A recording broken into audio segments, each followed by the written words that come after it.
And who do I have on the telephone lines?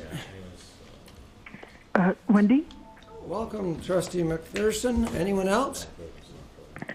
Trustee Swan. Welcome, Trustee Swan. Trustee Garrow, are you there?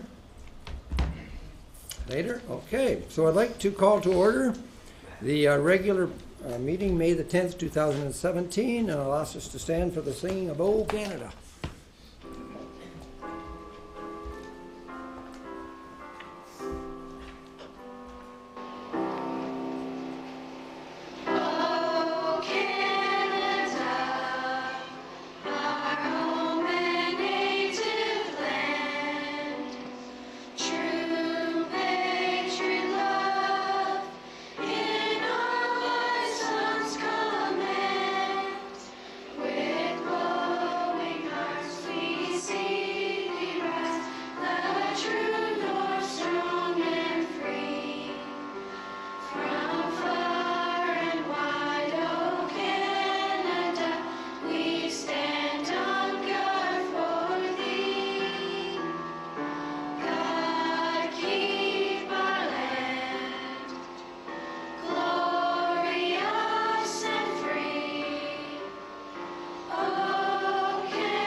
Before I get the director to do roll call, I think it's only fair when someone has a birthday that's actually on this day to say happy birthday to Superintendent Val Allen.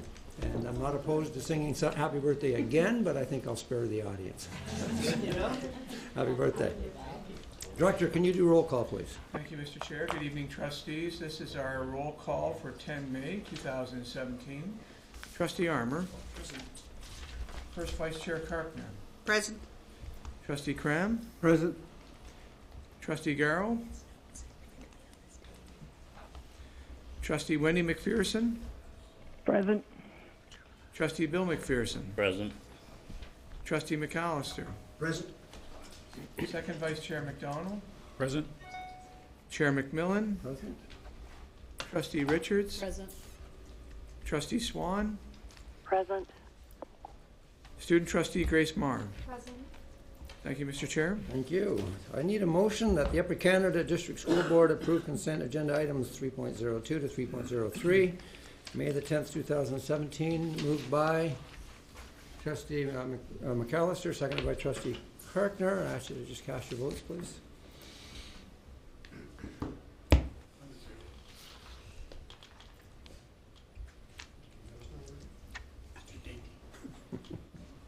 And that carries. Thank you very much. Do I have any conflict of interest declarations? Seeing there are none, I'm going to move on to a report from the private session. At its committee of the whole meeting in the private session, April 26, 2017, one legal matter was discussed. No recommendations were brought forward to the board. Okay, moving on. I can see the principal from Merrickville is all excited. So I'm going to turn this over to Superintendent Coombs to do the introduction. Thank you, Mr. Chair, and good evening, everybody. It's my great pleasure to welcome Principal Tanya Preston to the table. And Tanya has had, come on up, Tanya. That's good. Tanya has had a grand total of 8 full months as principal of Merrickville Public School. And I think you'll find out that in those 8 months, she has an awful lot of information about a really tremendous small school in what's called the prettiest village in Canada. I'm still wondering how you got that title, but I'm good with that. So. We'll ask about that. Absolutely. I cannot get questions. Turn it over to Principal Preston. Thank you. Welcome. Thank you. Thank you for inviting me tonight to represent Merrickville Public School. I'd just like to take a moment to introduce some of the staff that have joined me this evening.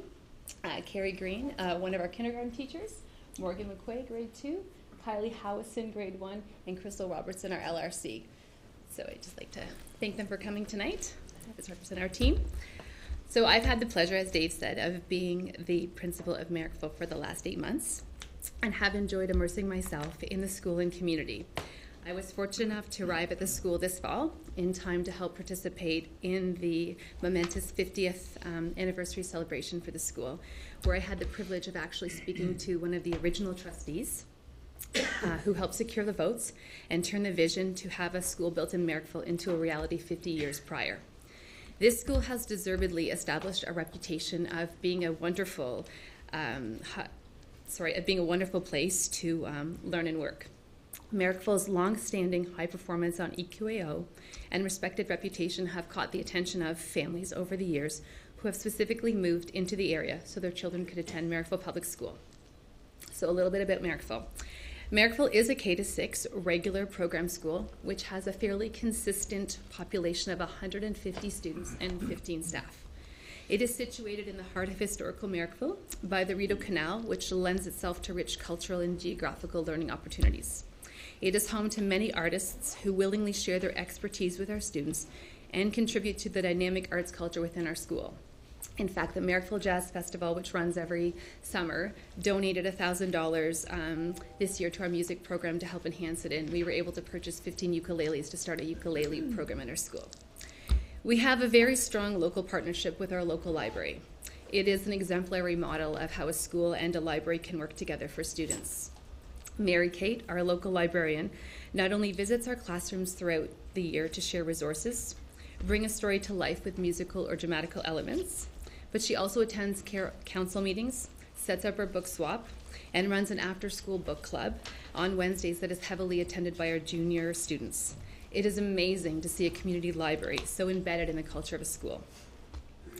Merrickville is a feeder school to North Grenville District High School, and while we do not offer French immersion, our reputably strong core French program, which is enhanced by our French club, has allowed our grade 6 students to transfer and successfully integrate into the French immersion program at North Grenville. This is something we are very proud of. This year, our French club actually traveled to North Grenville to participate in their French cooking club, so our students could experience what it felt like to be immersed in a French immersion program and decide their path choices for next year. So at first glance, MPS has a strong reputation, or has a reputation for strong EQAO performance. In fact, when I first arrived at the school, it was a common point made to me by families attending our school and those registering to enroll their child as a reason they were relocating to our area. While we are proud of this fact, we want to pay attention to our data each year and continue to always perform our best. And when there's a year we fall below our expectations, we want to search deeper to understand the change. So as readers, while we are proud of our consistently high scores in reading, we wanted to dig deeper into our results. When we looked at individual student item scores, specifically on our open response questions, and so by that, I'm not meaning multiple choice. I'm looking at questions that require students to write a number of sentences to explain their understanding. When we looked at that open response type of question, we noticed a pattern that our grade 3 and 6 students, although they were achieving an overall score of 3 in reading, the score in their open response style questions were often falling in a level 2 range. We realized that while overall reading scores are strong and our multiple choice comprehension is strong, we really wanted to attend to the open communication, open response questions moving forward. As writers, MPS has performed regularly above board and provincial standards, so we wanted again to dig deep into the data to uncover a meaningful focus. When we looked at our grade 3 scores, it was clear that while 93% scored level 3, 0% scored level 4. Looking deeper at our grade 3 individual item scores, we noticed a common weakness again on our open response questions. We noticed similar trends in our grade 6 writing open response questions. So in both conventions and topic developments, we demonstrated a relative weakness in both grades, despite our overall high performance. So open response questions, whether it was in reading or writing, were identified as an area that we wanted to focus our SIPSA on this year. In math, our pass shows solid achievement in grade 3, while our grade 6 performance has shown a little more variance. Specifically, when we compared individual cohort scores, we noticed a discrepancy with some of our grade 6s who had fallen below their grade 3 performance. We also noticed, while we were not content with our grade 6 performance last year, there were an additional 6 students who performed what we call on the cusp. That is those students who scored the 2.7 to 2.9 range. What would have made the difference for them? Because capturing that group of students would have prevented some of the decline in the cohort performance. And so that's what has driven our math work this year. So this year, our CIPSA literacy goal has focused on improving communication during open response questions. We stated our theory that if we provide students with success criteria, and we used a coding strategy, which I'll explain in a little bit, they will become more accountable and effective at self and peer evaluation to produce higher quality written communication in both written tasks and reading open response. Our plan this year has been intentional and responsive to what we are noticing. While we continue tracking our students' reading performance in our OneNote staff database to ensure that our benchmarks are achieved, we really want to ensure that we're building deep comprehension and clear communication along the way. While we started co-creating success criteria to help students understand what a good open response question included, such as restating part of the question in your answer and using ideas from the story and your own thinking to make a complete answer, we found the need to increase student accountability. They would believe they had included text support in their answer, but they couldn't demonstrate where. This is how we evolved to include a coding system, which was embedded in our success criteria. So we asked students to look back at their answer and take a highlighter, and then highlight the part of their answer that shows their support, or underline the part of their answer that actually shows their thinking. This double-checking system ensures that all agreed-upon components are included and helps the student identify which elements are missing and need to be added to make their answer complete. Using a coding system embedded in the success criteria provides the students the ability to self-assess their own work while also giving them the tools to provide valuable feedback to their peers. Since communication and open response was an area of focus in both our reading and writing, we have been able to extend our practice right into our work in writing. For example, you could see our students put a bracket around their topic sentence or closing sentence, number their 3 supporting ideas, or circle their transition words when they're writing a paragraph. As writers become more complex, you will see word choice and supporting facts or become incorporated into the success criteria and coding system.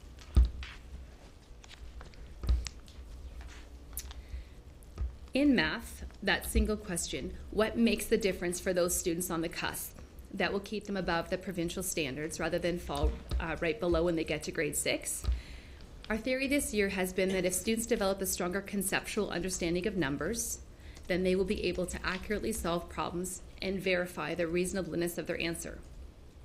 Together as a team, we realized that when faced with a problem to solve, it is the true understanding of numbers and the flexibility to be able to attack a problem in a variety of strategies that leads to success. Because we were concerned about tracking our grade 3 to our grade 6 performance, we established a math learning team that included our grade 3 to 6 teachers. We wanted to ensure alignment in practices. Our first action was to commit to daily number talks in all of our classrooms. So this is a daily 10 to 15 minute activity that requires our students to practice and develop mental math strategies. This time is focused on improving student understanding of numbers by sharing and celebrating new strategies as a class. We also noticed students were rarely using manipulatives in our room.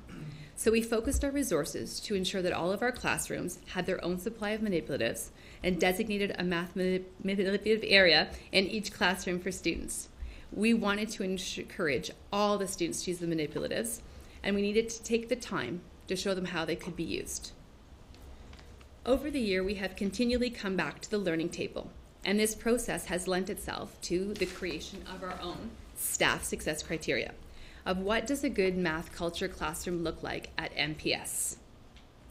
So number talks happening in every room, positive classroom culture where kids feel safe to share their thinking, manipulatives accessible to all. We continue to add and refine this list and are now looking at student work and discussing the type of feedback we can provide to our students to move their learning forward. We have identified marker students in each grade and are tracking their progress to see if our intentional teaching is making a difference in their learning.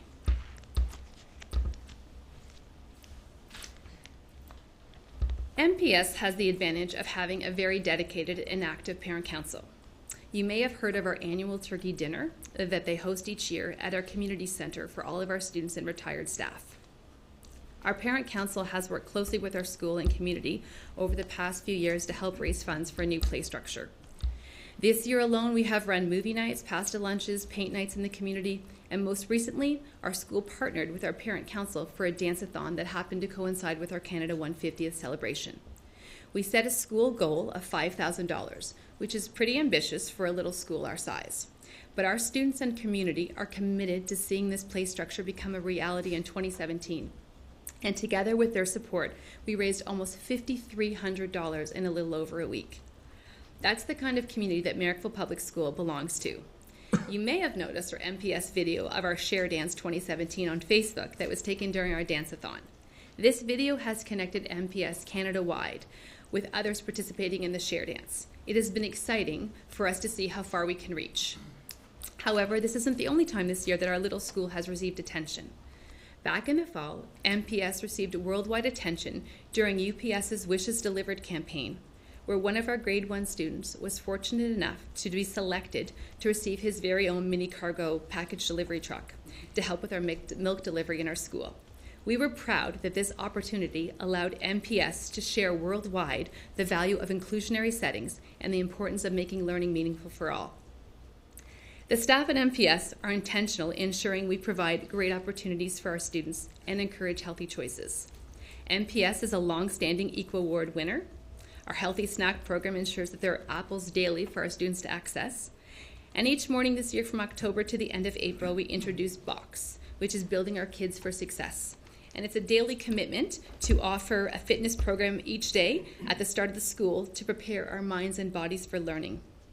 Our students, whether it be at recess, during extracurriculars, or during one of our Friday recess dance parties, are involved in active children who love to move.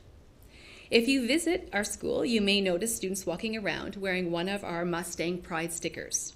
We want to encourage and recognize the great character each of our Mustangs shows in the moment. We use the phrase Mustang Proud throughout our school and showcase what a great place it is. The first Friday of every month at our news show. Our students are encouraged to dress in blue and yellow, and we gather to share highlights that month and celebrate great character. An important part of every news show is our Mustang cheer. Our students are proud to be Mustangs, as was evident when the student vote came back. And what color did they vote their new play structure to be? Blue and yellow, of course. I think our school cheer says it best, and I'd like to end with it tonight. So there's a rumor going around about MPS that Merrickville Mustangs are the best. We're smart and kind and funny, it's true, and full of character through and through.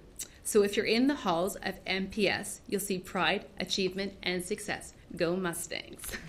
I left the beatbox out because Dave said he wouldn't accompany me. Oh, there you go. Well, thank you very much.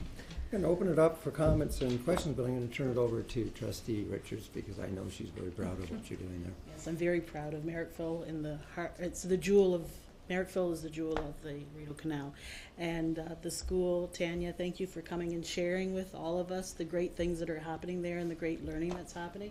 And thank you to your staff for coming and supporting me tonight. Absolutely. Thank you.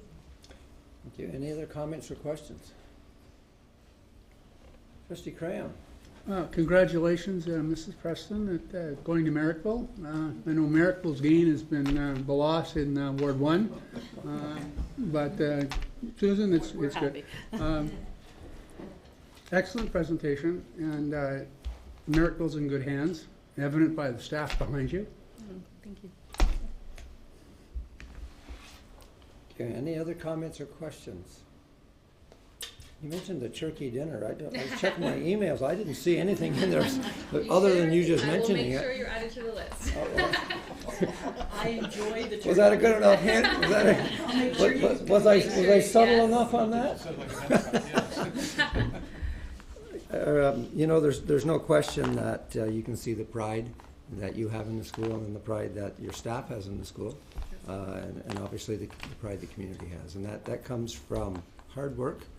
It comes from trust, and it comes from a community that sees results, and results we all know as a result of hard work. So on behalf of the board, I want to thank you, and I want to thank your staff for being here And there's only one staff member I do know, and Morgan and I go back a long, long ways. And I knew that Morgan was relatively young when I first met him. Not that you're not young now, Morgan, but you were an absolutely amazing teacher in those early days. I can only imagine how great you are now, and with all the staffers like that.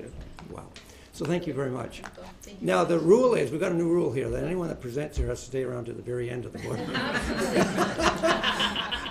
Did I say it? Anyway, thank you. You're welcome to go if you'd like. Thank you. Thank you so much. Okay, moving on to the next. This is in the last board meeting we had an Ipsos report, or Ipsos Read survey recommendation, and there was a lot of great information that came out of that report.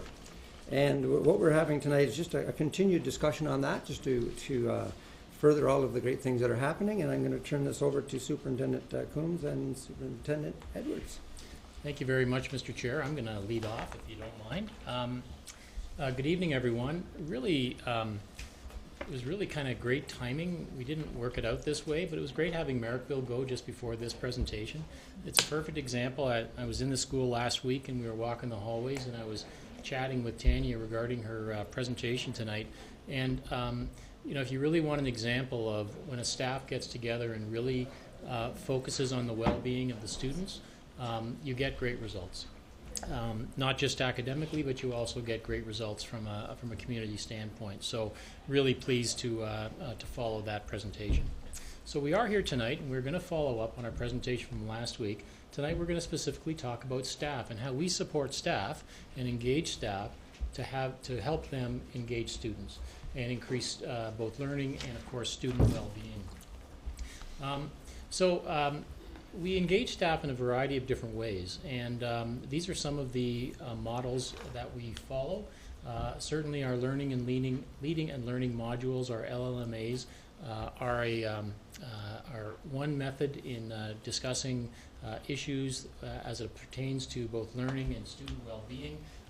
This specifically, however, is for our administrators, principals, and vice principals. Our Families of Schools meetings are a way of, again, connecting with our principals and vice principals regarding issues around student wellness, specifically policies that pertain to student health and well-being. I'm going to mention them in just a minute. We also are in the process of developing training and awareness videos. You're familiar with the concussion videos we did very recently. We're also working on some more training videos. Those actually are much better for staff because we use those as staff meetings as well as school council meetings.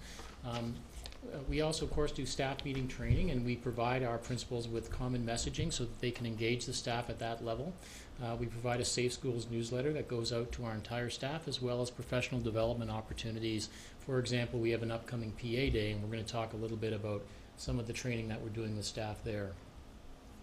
So this is some of the staff training and learning that we've been involved with, and there's an awful lot of activity going on. I'm going to speak a little bit at the end of how we try to consolidate that learning, but there's a couple of things here that I really want to highlight. Last Monday and the following Friday, or the Friday before, we just completed a fentanyl crisis response, and I highlight that because it's in the news and it's a very hot topic right now, but it is important to note that we are engaging staff in how to handle an opioid overdose. And I think that the piece here that needs to be highlighted is we are working with staff that are already trained in first aid and emergency response. So we're trying to increase not just the awareness and the competence, but also the confidence of staff that they can deal with situations as they arise. Certainly, our anti-bullying and investigation training also includes staff as well as progressive discipline training. I'll speak a little bit about progressive discipline training. It's Policy and Program Memorandum 145.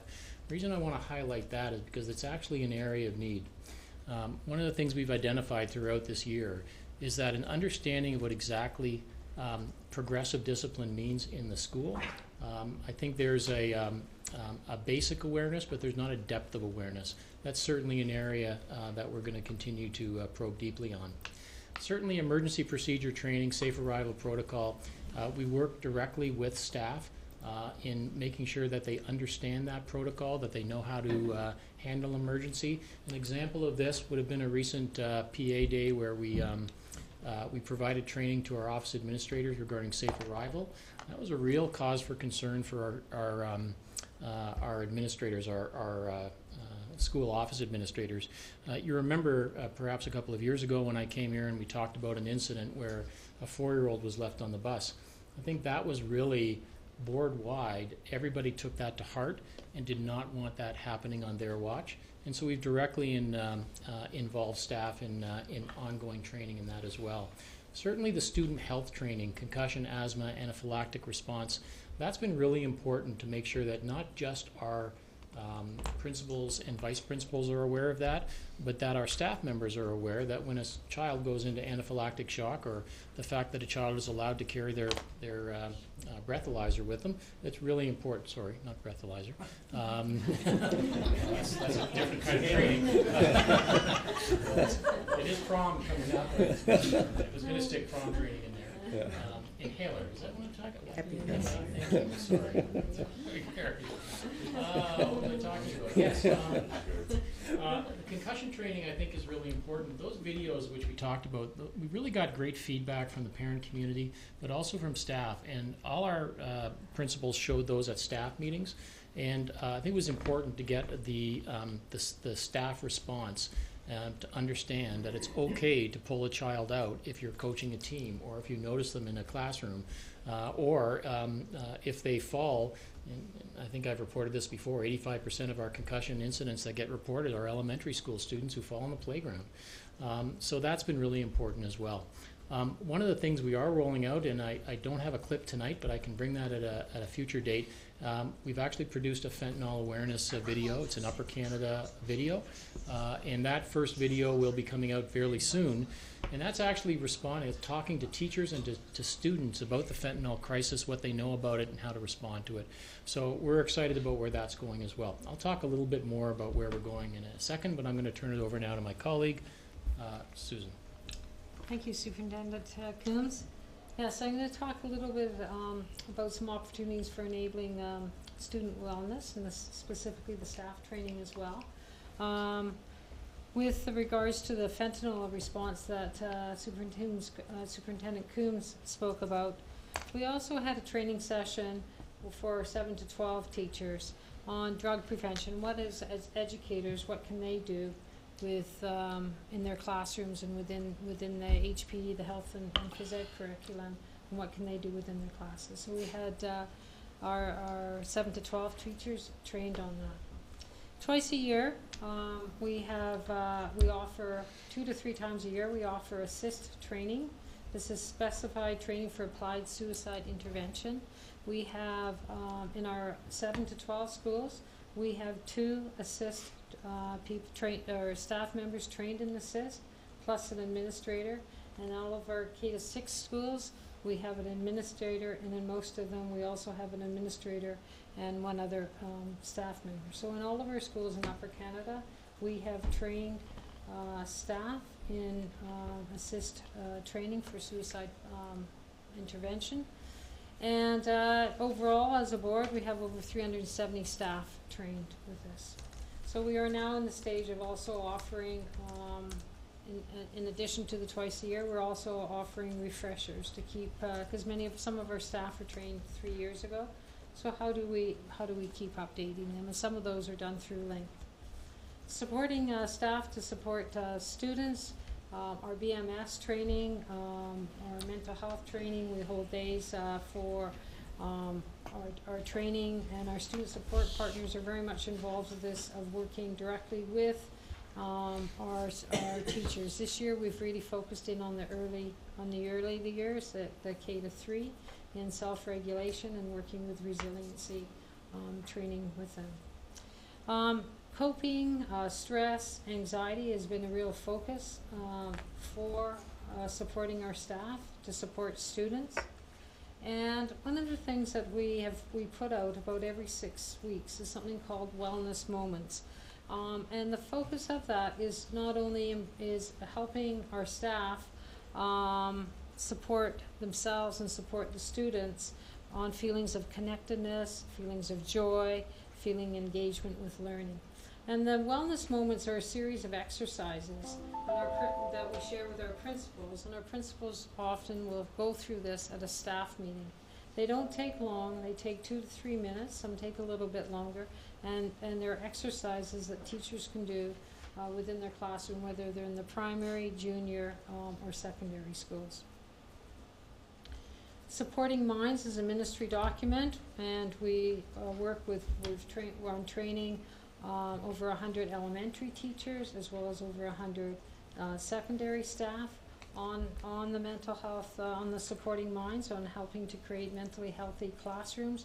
We've also recently talked about how can we bring this, the section and especially on creating mentally healthy classrooms to the training for teachers new to the role and staff new to the role.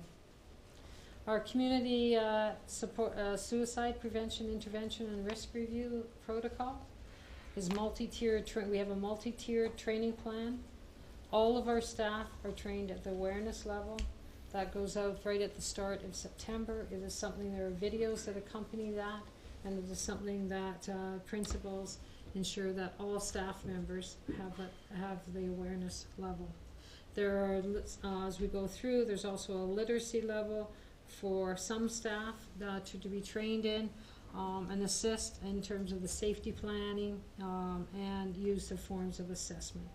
But all of our staff have the awareness and that's documented for the the suicide protocol. Finally, with our TTFM, with our pilot project, that was working with staff and students together within a facilitated environment to understand what wellness activities were, and the staff and students working together. And with Dr. Inglis and Dr. Armstrong also attended the session, and how they could increase the wellness within their classrooms and within their schools. I'll turn it back over to Superintendent Coombs. Talk about mental health Oh, training. what's next? Mental health training for staff, all staff at our next PA day is actually when working with our QP. With QP, all of the staff will be training on BMS training with zones of regulation, overview of assist training, overview of a number of mental health topics that Allison and David will be taking them through, and these will be through Link as well as if either through Link or coming together, whichever the staff prefer. We're also right now, thank you, Susan, through you, Mr. Chair. We're also working on right now with our secondary principals and their student success staff to look at ways of intervening with students in a very personalized manner. So we have right now central data on all of our students in our grade 9-10 cohort, how they're doing as far as credit attainment. And we're looking at those that are credit deficient at this time, and we're asking staff to assist us with understanding why those students are in the position they are and what can we do to directly impact their learning, especially as we approach the end of this year. That learning is really going to be important going forward into next year, because I think what we're beginning to understand, and certainly I think we've understood this before, but where can we go to the personal student journey to really assist them to getting over the line? Do you want to talk to cultural relevant or? Yeah, so what's next? Continually working on in-servicing and providing those learning opportunities to provide our staff with the understanding and awareness of the importance of culturally relevant and responsive pedagogy, so students can see themselves within the curriculum, students and staff see themselves reflected through the school to really increase that sense of awareness and belonging. The other piece on that is the ministry has recently released a new document for a real focus next year on supporting our racialized students. And finally, we will be continuing our crisis response that applies to fentanyl into next year, and as well as tying it into greater substance abuse awareness training for our staff. Our schools have safe school teams. I think what's coming next year is a way of taking those safe schools teams and making those safe schools and well-being teams, so that we really marry both the safety of our students and the well-being of our students, because they really do go hand in hand. So my apologies, there should be another slide, and that slide should say, how do you know? So pretend you can see, how do you know, on a slide there. I think it's a fair question is, so you're doing a lot of activities and there's a lot of training going on. How do you know any of that's having any kind of impact? So wellness and well-being are issues of great complexity, and the ministry itself is really struggling with that question. How do you know you're making an impact on student wellness and community wellness and school wellness? We do very well, I think, at grabbing quantitative data. So one of the things that we do is, after all those training, we will check to make sure, A, who was there. So we have specific numbers of how many people we're having trained. How many EAs are at the mental health well-being training? For example, we had approximately 220 teachers trained in the fentanyl awareness and opioid overdose, and about 120 principals and vice principals. So we know that as well. We also do data on how people, what they perceive to be the efficacy of the training itself. So, for example, after a workshop or an LLMA, we will go to our the participants and say, how did you, please rate this. How effective was it for you? Was it relevant? Did it get what you needed out of it? We're also good at grabbing compliance data as it applies to awareness and basic compliance. So, is your staff aware? Did you show the PowerPoint? Are they compliant? So did you finish the right form? So twice a year, for an example, schools will fill out a form talking about all the concussion protocols and did they follow the right protocols.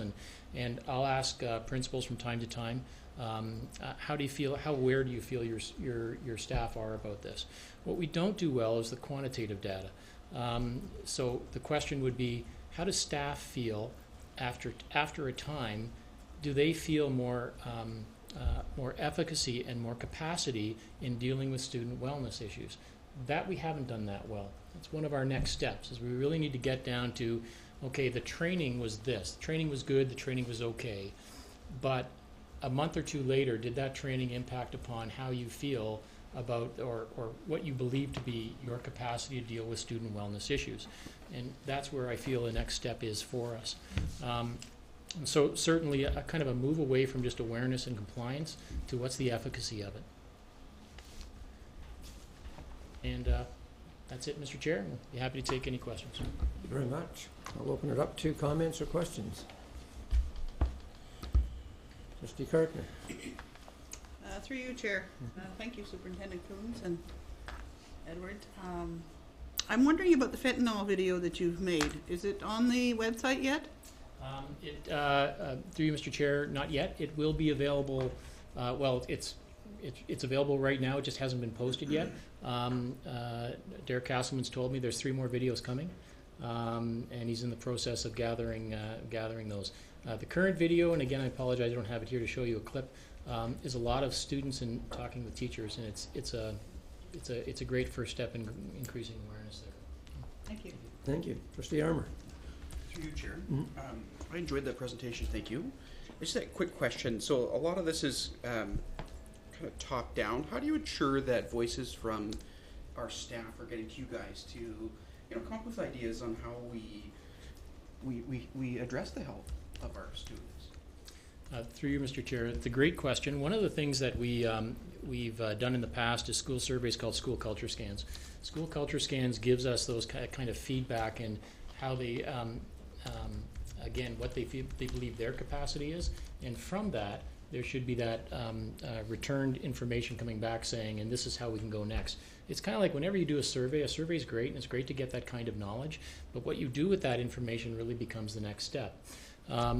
We do have some quantitative data, and qualitative data, as it applies, and I mentioned PPM 145, the progressive discipline. What we've been hearing from staff through principals, also when I go and I visit staff and I go to staff meetings, is there's real confusion over what progressive discipline means. So they're saying, look, we just need to know. Some people still believe it's a 3 strikes you're out kind of policy, right? So that tells us that we need to do a better job in pushing that forward. There's also some really good innovative things that are happening, and I think Merrickville was a great example tonight. Our next step in our trick is saying, how do we replicate those things which do great things at that school site and give other people opportunity to see how they do it, what the impact is, so how do we grow it outwards? So. Thank you. Trustee McAllister and then Trustee McDonald. Thank you, Superintendent. You did a great job presenting what I think is a rather remarkable plan for training for our staff, because even as a former teacher, educators often used to say sometimes to themselves that, I'm not trained for this kind of treatment of students. And I think they can no longer say that. But more importantly, I'm asking, do teachers now and EAs, et cetera, do they feel empowered? And is this sort of becoming more and more embedded into the culture of a school and the culture of a classroom? Because you mentioned a school-based approach and a classroom-based approach. Through you, Mr. Chair. Yeah, that's a really great question. And I think, as Superintendent Coombs said, the actual hard data to say, do they feel more confident with that? What do we have, that type of actual hard data? Those are some of the next steps we need to go to. However, what we are seeing is with the embedding in our staff or student support partners working side by side, with our staff being confident with regards to the suicide assist protocol and helping students prior to and getting into greater hurting themselves more. What we are seeing is that a greater confidence with staff with issues of anxiety and coping. Is there need to do more? Is there need to do more training? Absolutely. It's very, very complex. It is ongoing as we go through, but we are really working with that piece of side by side, and we are seeing that transference from some of the work that our student support partners used to do for coming in for zones of regulation or coping strategies or mind masters. We're seeing teachers in the elementary area handling that. We're still working with outside support within mental health areas, more so in the secondary schools. Thank you. Okay, thank you. Trustee McDonald. Thank you, Mr. Chair. I do want to echo your comments. I think the last presentation, really, there was a lot of good information of and examples of what's happening in our schools, and I appreciate that, and certainly it is great to see and hear those things happening. I think this presentation, the discussion tonight, really focuses on what's being done for staff, and I think that's an important piece. The catalyst, or the impetus, I guess, to get to this point was the Ipsos survey that we engaged Ipsos in 2 years ago, I guess. And in January of 2016, we passed the motion with a number of recommendations. I think the important piece there is that we want to make sure that when we follow through that as a Board of Trustees, that we follow through. It's in reaction, it's in response, maybe not reaction is not a good word, in response to what staff have told us, and making sure that we're putting things forward to help engage our staff to at the end of the day, ensure our students are achieving and their well-being is in a good place. So it's good to hear that we are putting those efforts forward, and I think it's important that we do talk about it more often, because sometimes I don't know all the numbers, but we have some staff that are engaged in the actual training, but not all staff. So it's important that even though they may not be participating now, there's opportunities. You talked about some videos, you talked about a number of different things. So maybe it's not firsthand, face-to-face some of the training. There's other pieces, other material to help support them. But it's also important that we talk about it. Sometimes we don't talk about the things we do enough, and it doesn't create the awareness that we need to have in our system. So it's important that we continue to do these things and find other ways that we can have the individuals that are in the training programs and their colleagues talk about the great things that they're engaged in and the things they're doing to help our students. So I appreciate everything that you've talked about tonight and the great work that's happening. Thank you. Thank you. Any other comments or questions? Seeing there are none, I want to thank you. It always makes me feel really good when a staff, or any of us really for that matter, can say where we are, where we've been, and recognizing that there are areas we want to work even harder, because we know that any hard work that we put into getting better is going to benefit our kids at the end. And I'm really proud of the fact that the report mentioned those kind of things. So thank you so much for that. Okay, moving on to the next. No night would be complete without Superintendent Barkley giving us a budget update. She was sitting back there just waiting, I know. So Superintendent Barkley, I'm going to turn it over to you. Thank you, Mr. Chair. And I'm going to invite up beside me Carol McEwen, our Controller of Finance, because tonight we're going to share the delivery of this presentation. So we're here simply to give an update on the progress of the 17-18 budget development. We did commit to our timelines, and I believe last time I spoke to the fact we'd stick with the timelines. However, the content may change, and we will bring to you whatever we have available at the time. So tonight we have, finance staff has been able to develop the first cut of the revenue, all of the grants, other revenue as well that has been estimated. They're still in the process of analyzing that revenue, but feel confident that we can at least share with the Board of Trustees tonight the first draft of how we see it. Now, in other years, we typically would bring the revenue and the expenses together, so this is a change. So we have an approach to presenting the revenue, and hopefully that will provide you with an understanding of one side of the equation without having the expenses to go along with it. So I'll move into it, and I'll start. Carol will be in the middle, and then I will finish. Okay. So we have here, I think I mentioned last time, and it's in the board report, when we estimated the enrollment and estimated our revenue and expenses and came up with our preliminary budget gap for 17-18, that was based on the best projection of enrollment that we had at the time, which stemmed back to having been developed in December of 2016. Also, when we were projecting back then, we were using 16-17 benchmarks. We didn't have the grants for student needs yet. So this slide now shows you the projected enrollment, a more updated projection as of April 7th.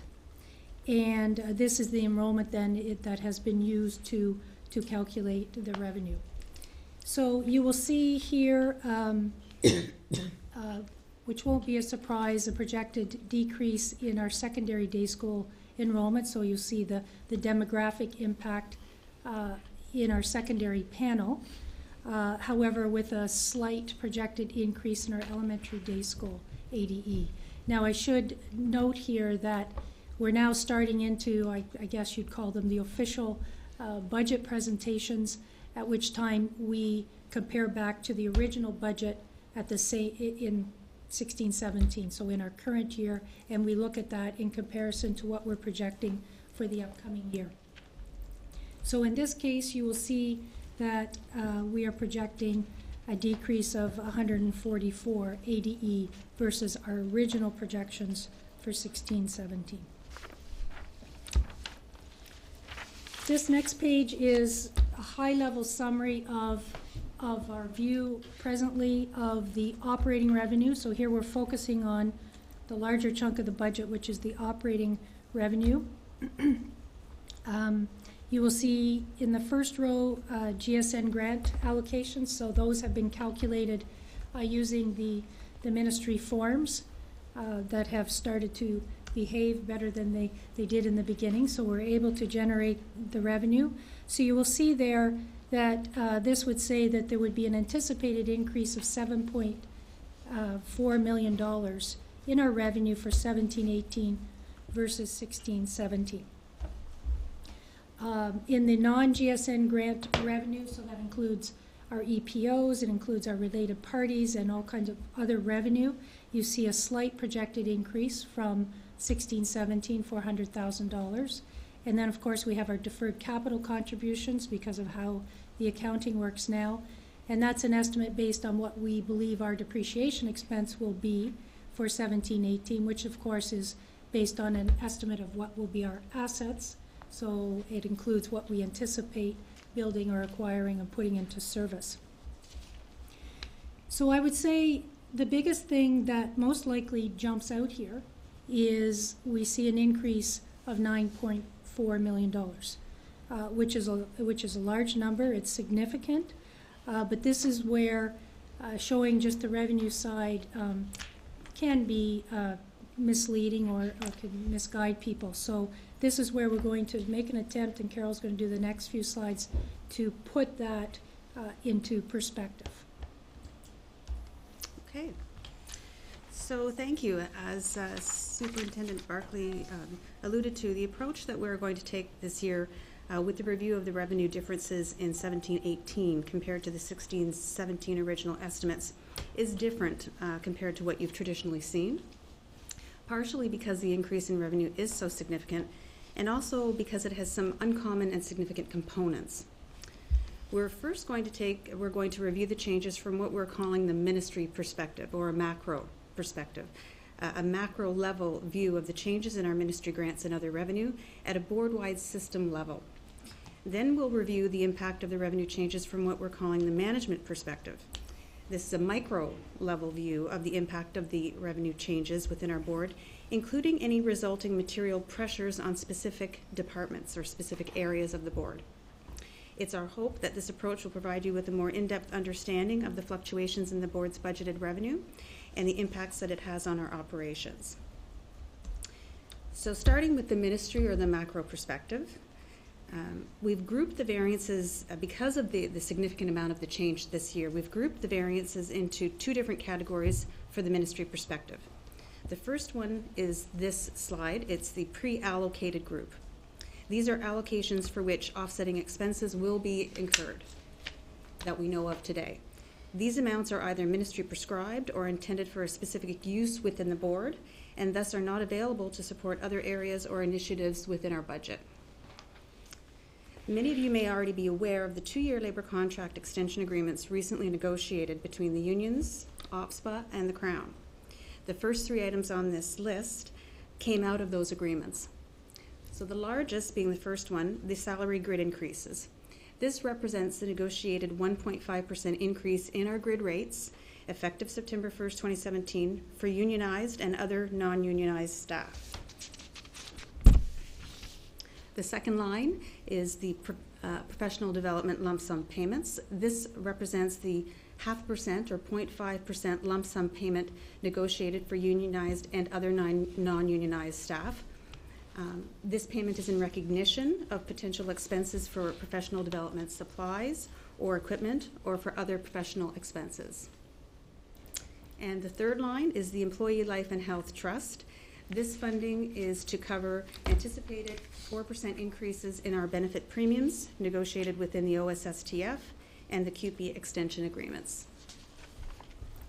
The fourth line relates to funding generated through our SIA and SIPA and SIP claims. These are application and per pupil based funding for the special equipment amount, or SIA, and the special incidents portion, or SIP, allocations. This funding will have automatic offsetting expenses. Next line is our transportation cost update allocation. That's a 2% built-in 2% increase in funding to offset anticipated increased costs related to transporting our kids to school. These will have assumed offsetting expenses. Next line is our commodity benchmark update. That again is a 2% increase in funding designed to offset our anticipated increased commodity price indexes. These will have assumed offsetting expenses. And lastly on this line, as Nancy alluded to, the deferred capital contributions. This represents previously deferred capital funding being brought into revenue each year in order to offset our in-year depreciation expense.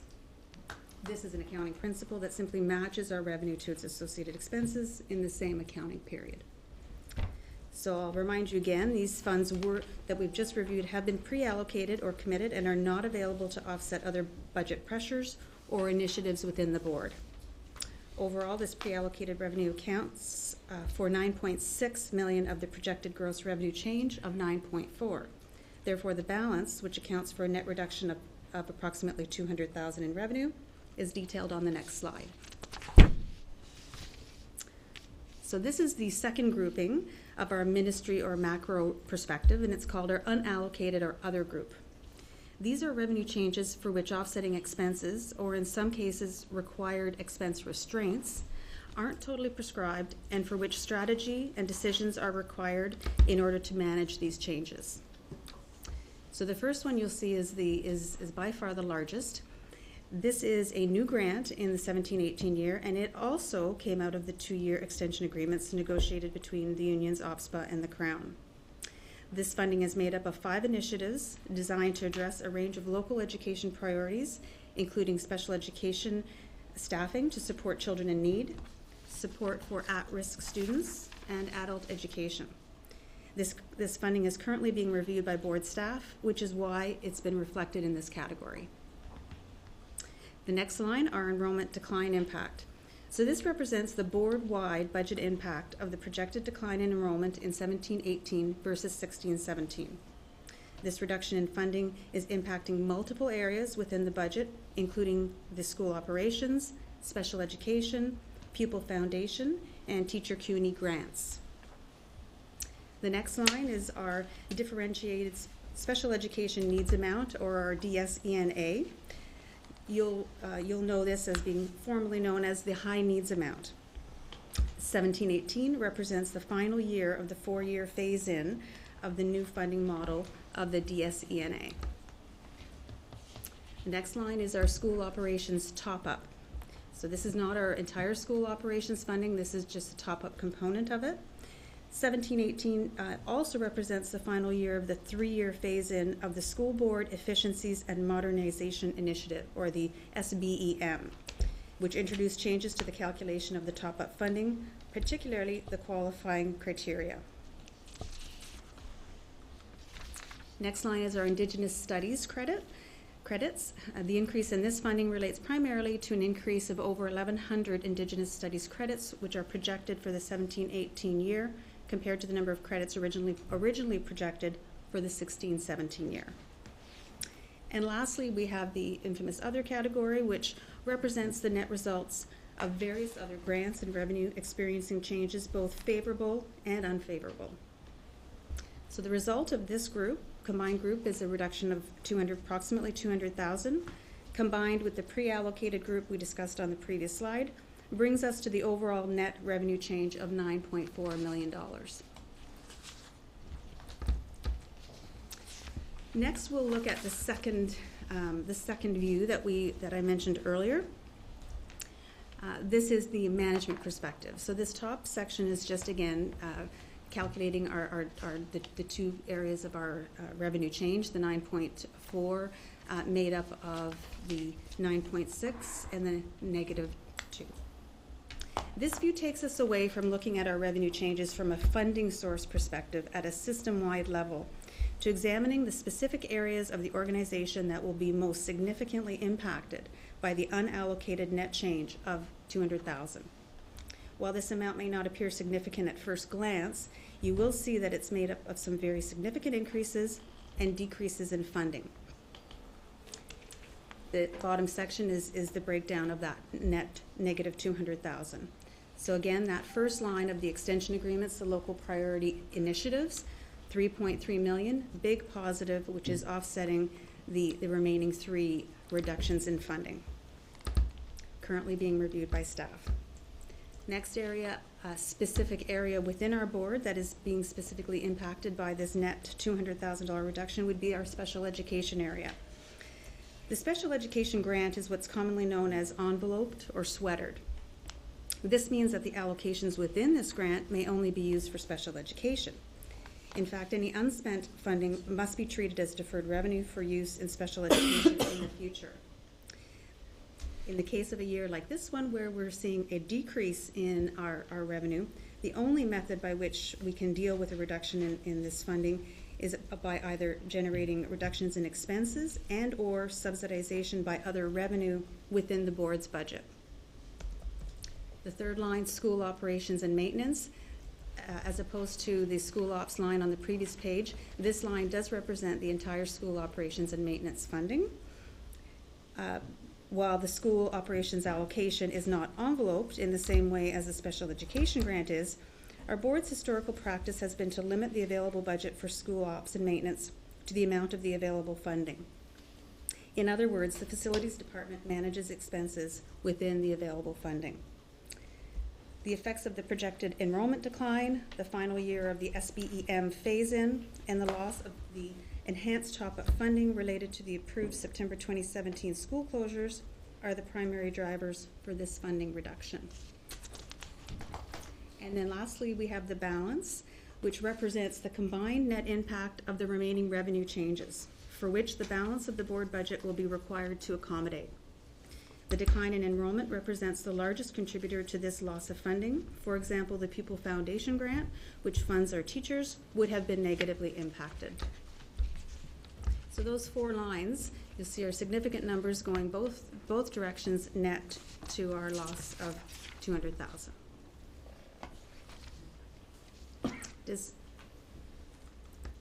Sorry. I just thought if there was any questions, or if those 2 views were clear. Do we have any questions at this point? Okay. Thank you.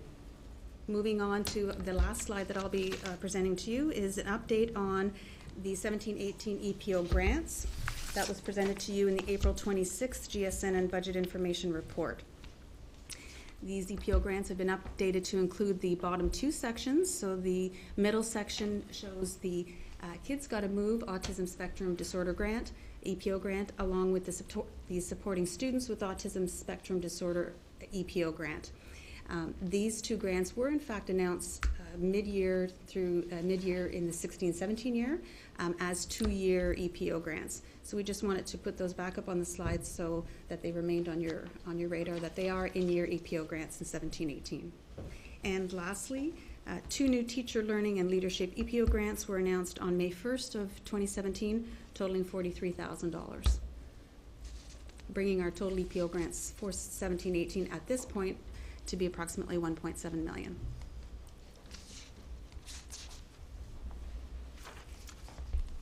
So what are the next steps that are remaining? The finance team continues to be calculating the projected expenses. We will, once that is complete and those are analyzed, we will marry those up with the projected revenue, recalculate what our true projected budget gap is for 17-18. In the meantime, the senior team, as they have been doing, continue working on the budget improvement considerations. So all of that needs to come together very soon in order for us to be able to get the package together in preparation for the May 24th board meeting.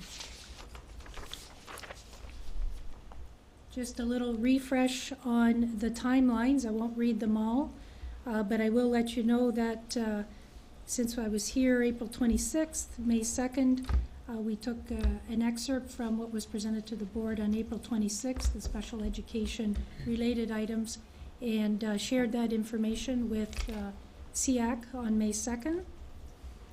May 10th, here we are with an update with what we can share at this point. May 24th, the plan is the traditional budget package and budget considerations on that date. SEAC is looking for us to come back on May 30th to that committee.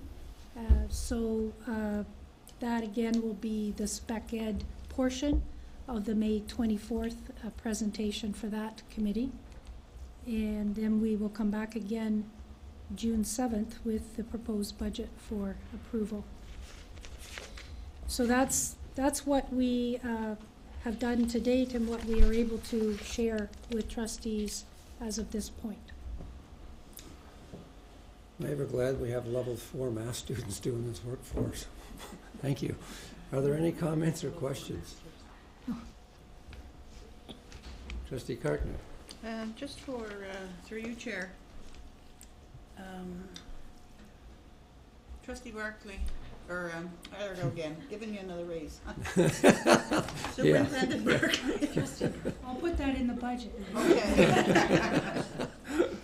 On slide number 5, which Carol did, I don't know who wants to answer this, but the extension agreements, the local priorities initiative, it says it's under review. By whom and what is being reviewed? The amounts that are being given, or the way it's being given? Director, you want to start the conversation? So, Mr. Chair, through you, I'll begin, and Superintendent Barkley could follow up if there's some gaps in the response. But so all school boards in Ontario are party to extension agreements for all their labor groups. We're obviously one of those. Right now we're trying to confirm what exactly does that mean in terms of the funding that we received, and what does that translate into in terms of any positions. You know, our current view of this, if we were to advise the board, is that we're currently working on that as we're completing our conversations with the labor groups as well. We expect to have that closed off by very soon, by mid-month for sure. And at that point, we'll be able to report back to the board what that meant in terms of staffing and in terms of any kind of indications for any kind of changes in services for next year. Thank you. Any other comments or questions? Trustee Armour. Through you, Chair, this is at the Director. Our last budget that was brought to us, we did discuss possible building in a so-called buffer. Do you remember what that amount was? What we proposed, or was it just something that there was no motion brought forward? But I know we did discuss it. Mr. Chair, through you, that's correct. The trustees had asked us to come back with some recommendations with regards to the offering a buffer. We're getting closer to being able to present that to you at our next report. A couple of things that we had to confirm. First of all, as you know, and I believe Superintendent Barkley had reported out on this at our last presentation, much of the information that we had was delayed. We're also trying to confirm some factors, some of which you heard this evening about enrollment, which is going to be a critical factor for us. And we feel that we're quite close to being to have the best projections that we have for next year. Then lastly, we need to also confirm what we understand is some of the revenue that we aren't anticipating that you heard this evening. That's, I think, actually putting us in a more favorable position.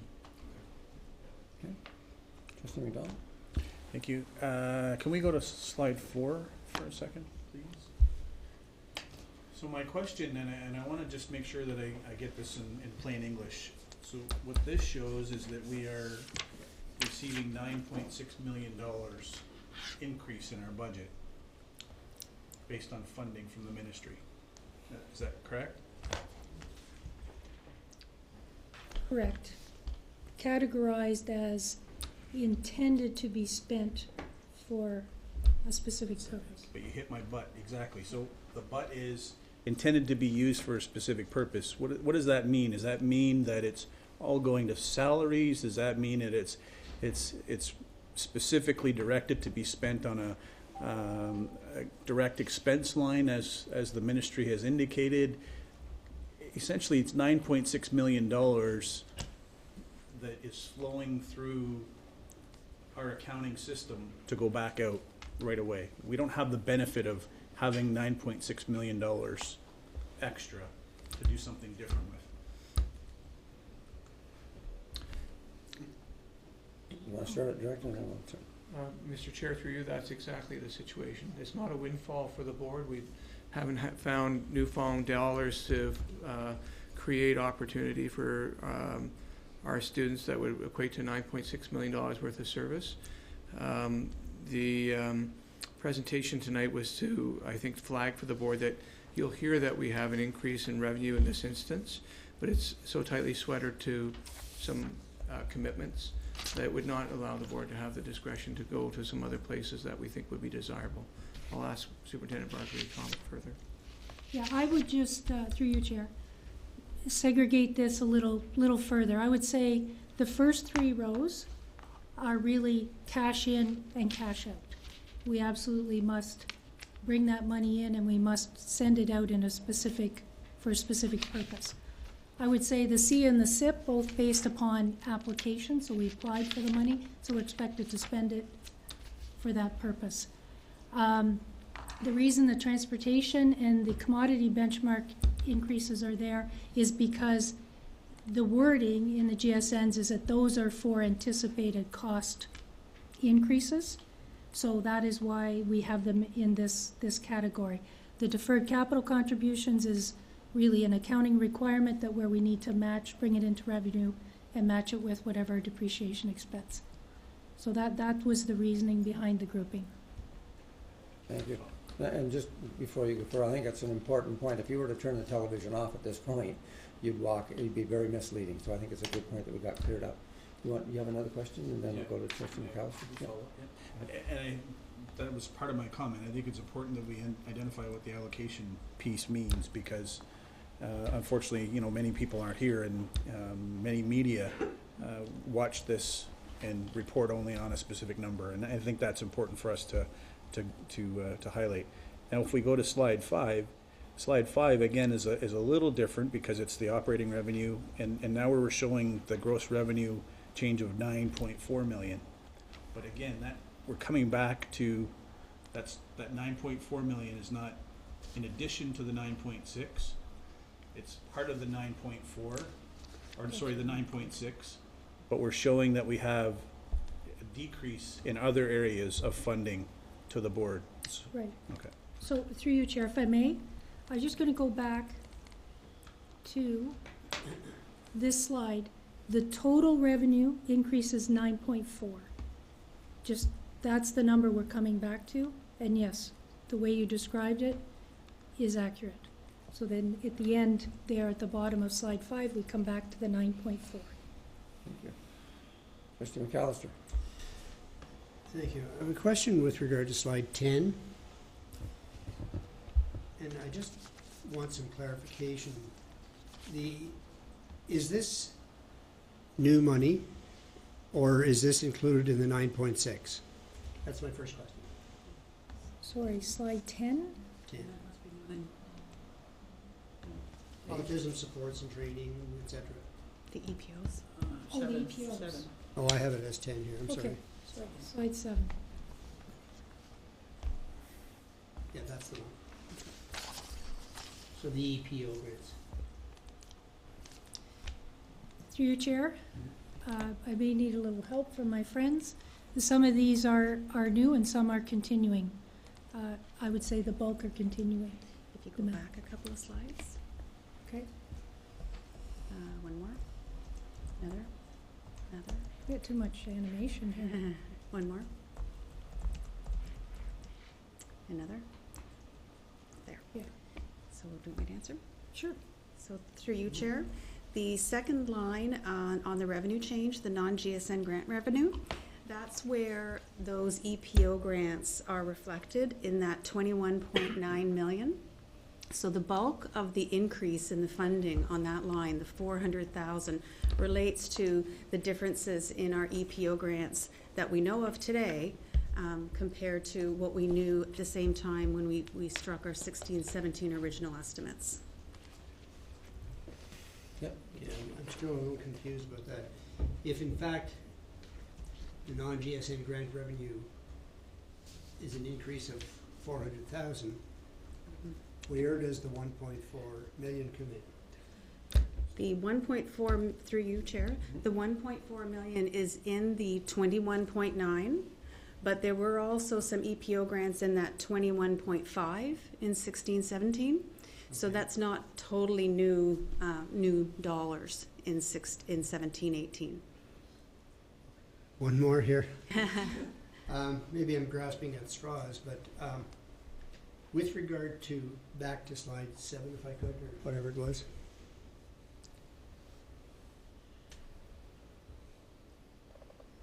Yes. As I say, maybe I'm grasping at straws, but how much of this new money, the 1.4, is encompassed in perhaps some of the things that we are already doing?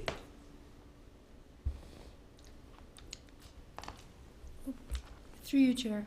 A good bulk of it. Oh, I'm sorry. No, you go, and then we'll come to the director, because you're already wound up for this one. Well, not, I wasn't wound up. No, I mean, you're ready to answer, that's what I meant. I mean, some of these we already had, some of them are year 2 of a 2-year phase-in, so those would be things that we already have underway this year. So, I mean, the only thing I could offer is we'll be more specific when we come back on May 24th, and we could, point that out in our package. And these are the grants that we know of today. Right. We believe that we will get even more, but until they're announced for Upper Canada with dollar values, we don't report them yet. We don't count on them. So it is possible then, when I say possible, that there could be a little bit of wiggle room here in terms of what we are already doing and the added funds in this category. Sorry. Director, how about you go, and then we'll pass it over here, okay? So, Mr. Chair, through you, a couple of points of interest for the trustees.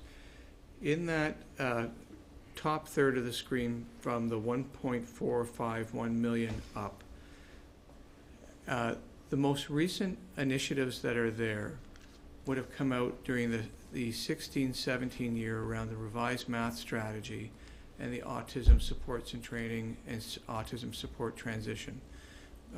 Members of the board will recall that the province, after looking at how to engage supporting children with autism, recognized in the spring of 2016 that they had to revisit their strategy, and that those dollars came rolling out in the spring of 2016 and became part of what we would be operationalizing in the fall of 2016. The revised math strategy, again, is another example of that. The community use of schools, priority schools, well-being, safe and accepting healthy schools, they've been around for more than a year. And so in many ways, we already are invested and are moving forward in those areas. I'd also like to remind the board that the change in our high needs amount funding and special education, that over the last 3 years we've lost about $6 million, that the autism dollars would not even begin to start to close that gap. So while we always welcome any funding that we'll receive from the provincial government, sometimes it's a redirection or shifting of those allocations from one budget line to another. And while it presents as promising, there are still some gaps because of changes in terms of our funding situation that those items won't address. One that it will address, however, is a revised math strategy. We're all, in every province, part of the province and every district, we're all working on trying to get better at math. You heard that this evening in the Merrickville Public School presentation as well. We are seeing some very valuable changes that has come through that funding, because we didn't receive funding from the province in the program area about, for instance, secondary schools and working on greater student achievement in the applied level courses in grade 9 and 10, for example, which the renewed math strategy allows us to do in grade 9. So there is some benefits that we're seeing that from something that was new last year that's coming to fruition. But I just think that we have to look at this with a very careful eye and ask some questions about whether or not, while it may appear to be new, is there some areas that we are still, trying to address because we've been rolled back or we've seen reductions in our funding, and Spec Ed's a good example of that. And did you want to? Yeah, through you, Chair, I just wanted to add, because they're EPOs, they come with very specific guidelines of what and how we can spend the money. And so as the director stated, the top half are ones that come as system supports, and the bottom half of that slide are very specific projects that we applied for. The middle one is we applied for as a system for autism projects, and the bottom one is those are applications that were made actually from schools. It's a teacher leadership, so they apply and they send their applications into us, and we forward on to the province. And so a lot of this money is very targeted and specific, so there's not a lot of leeway to use it for other things. Thank you. If I may, Mr. Chair, just to add, so 1.4 million of the 1.694 million there are repeating grants, are not new grants. Thank you. Trustee McDonald, do you have a question? Yes. I wanted to focus on the numbers that are driving the $200,000 reduction. And I think it's important that we come back to this because it's in enrollment decline, we see that on a regular basis, and that's the situation that we have students that are graduating and fewer students coming into our system. So it's not a situation of 100 or how many ever students this might be, 200 and maybe students leaving us. It's the true decline situation that we have, students graduating and not as many junior kindergarten or kindergarten students coming in to replace them. And we've seen that for the last 15 years, I guess. Maybe some years, like the exception would be when we had the full day, everyday kindergarten coming in. We saw a spike. But we've been dealing with this piece for a number of years. So every time that we see fewer students in our budget process, that's less money for us to have to be able to deal with different issues around the board. The spec ed, and we heard the director talk about spec ed, it looks like it's a small amount, 1 million, but the spec ed overall has been 8 million? 6.4, 6.5. 6.4, I like 8 better, but 7 million, I'll meet you halfway.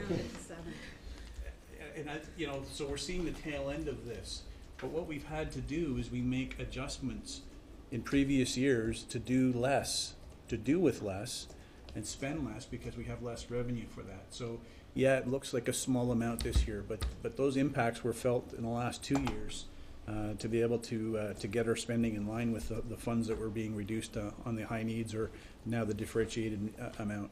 And again, the top-up piece, right? Those are the 3 big hitters for us right now. We need to make sure that it looks like a nice number, but in reality, when we lose students but wages go up, it's not the same. We have to make sure that people understand that it's not a net increase in our budget. We are in fact losing money on a regular basis, and perhaps this year it's maybe less money, but we are losing money on a regular basis from one year to the next in our budget process. So it makes it even more difficult for staff and for us to meet all the needs of our students. Thank you. Bill McPherson, Trustee McPherson. Thank you. I'm looking at slides 4 and 5, as have others. Slide number 4 basically is a cash in, cash out scenario. It's money that's going to flow through to what looks like pretty much designated needs. My big concern is slide number 5, and it's the ones in brackets. The enrollment decline, $1.6 million. That's not something we can do a whole heck of a lot about. The one that's near and dear to my heart, of course, is the spec ed one. And yes, we have lost over $6 million in spec ed funding, specifically for our highest needs students.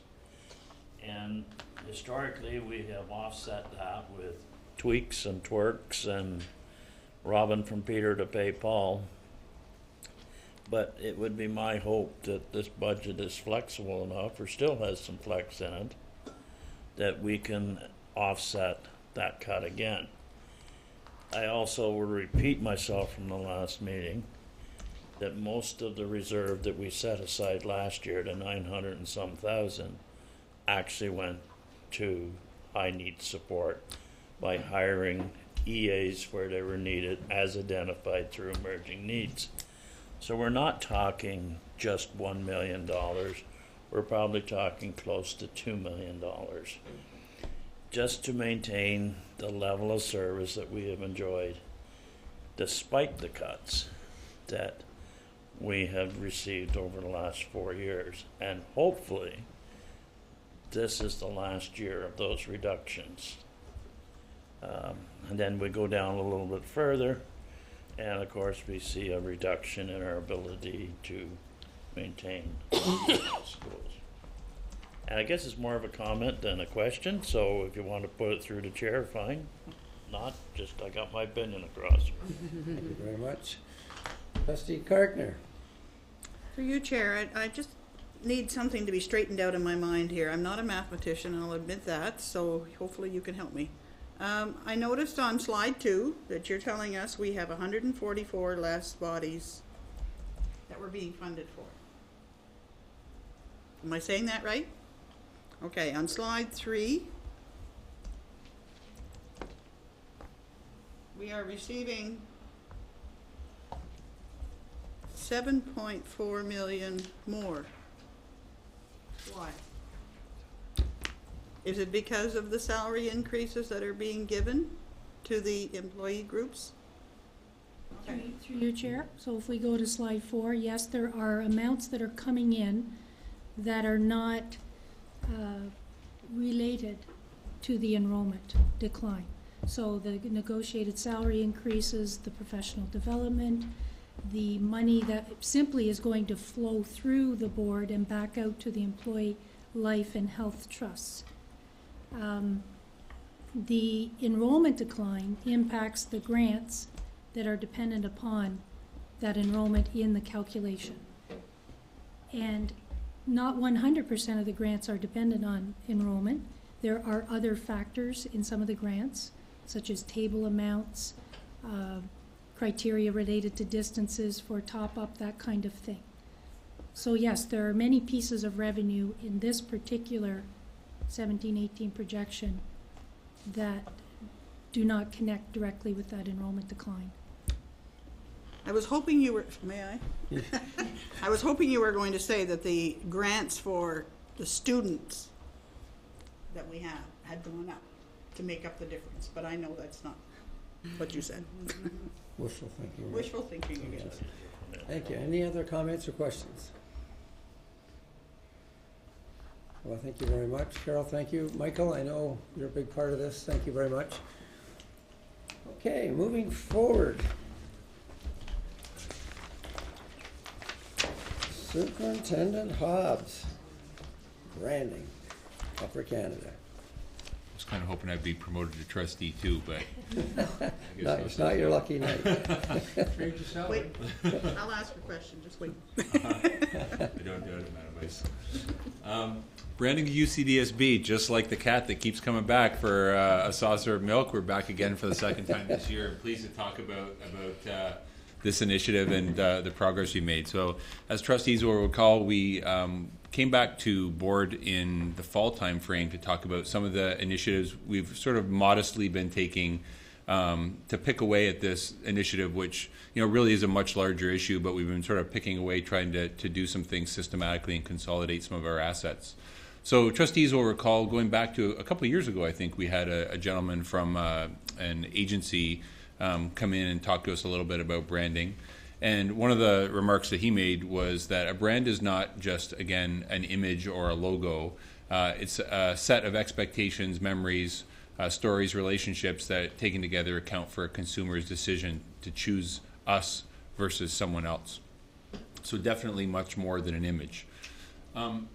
To date, what we've been trying to do is get our head around something that really, Superintendent Barkley may disagree with me based on her experience, but logos are relatively easy to change. But to change the perception of an entire community is a big task, and a task that's all-encompassing. So the way we kind of think of the architecture of our brand is that it's divided really into a couple of components. One of them is representations. So how the logo, our colors, our design language, signage, the language we choose to use in our communication, and even architecture. The other way we sort of put forth our brand is in the nature of the interactions that our community has with us. And that could be in terms of the digital processes that people interact with us. So it could be obviously near and dear to my heart, my family room, websites, electronic communications, The simple fact that you're live streaming this meeting tonight and have been doing that for a number of years is a signal about how we choose to interact with our communities and therefore our brand. And then obviously the customer service initiative. So roping in the initiative from a few years ago where we were really focused on the experience that parents and community members have when they're engaged in school offices and school communities is another part of our brand. And so, we have initiatives that touch those areas. And so again, picking away at that kind of bigger idea of brand. From fall, a couple of things we talked about. We talked about digital, for better or worse, and that we were starting off our sort of journey and brand focusing on the sort of digital experience consistent with some of the contemporary trends. So, what we've done since then is with My Family Room, we've continued spending quite a bit of time with schools and teachers about how to use that tool. I was just out at North Grenville with our student trustee on Tuesday night, Monday night, talking about a little bit about My Family Room. So we're up to around almost 15,000 parents on it now. And that's actually net of every year when kids leave our system, we obviously take their parents off the system as well, so they're not getting the updates about what's happening at school. But we add around 3,000 a year as well. And we've also been developing a system to handle online forms and online payments. So parents will be able to order hot lunch and approve the field trip through the mobile app and pay for it. We've also been working with the communications department on a joint effort to replace board and school websites. That's coming along really well. Not just a change in look and feel, but I think we've actually got a modest reimagining of what the function of a website is in 2017 in the era of Facebook and social media, which isn't necessarily what it was back when I started doing school websites back in 1995. And then finally, I think I got a slight sense there was an appetite among trustees at the last meeting to go beyond digital and look at some of the analog elements of our brand. And so we've actually stood up an initiative in the facilities department to look at school signage, again in a modest way, recognizing we're dealing with a lot of schools, but looking at a plan to make sure that all our schools are readily identified by both the name of the school and the school board as well. So just a couple of bites about that progress. So first of all, what I'm just showing with you tonight is, drum roll, first time seen in public, just a screen grab of what our the payments initiative will look like when it rolls out to My Family Room later this fall. So this is just a screenshot of one of the screens that a parent would see if they were going in to pay for things. And this project is actually in development now. Be ready to test very early in the new school year and then deploying out to parents in the fall.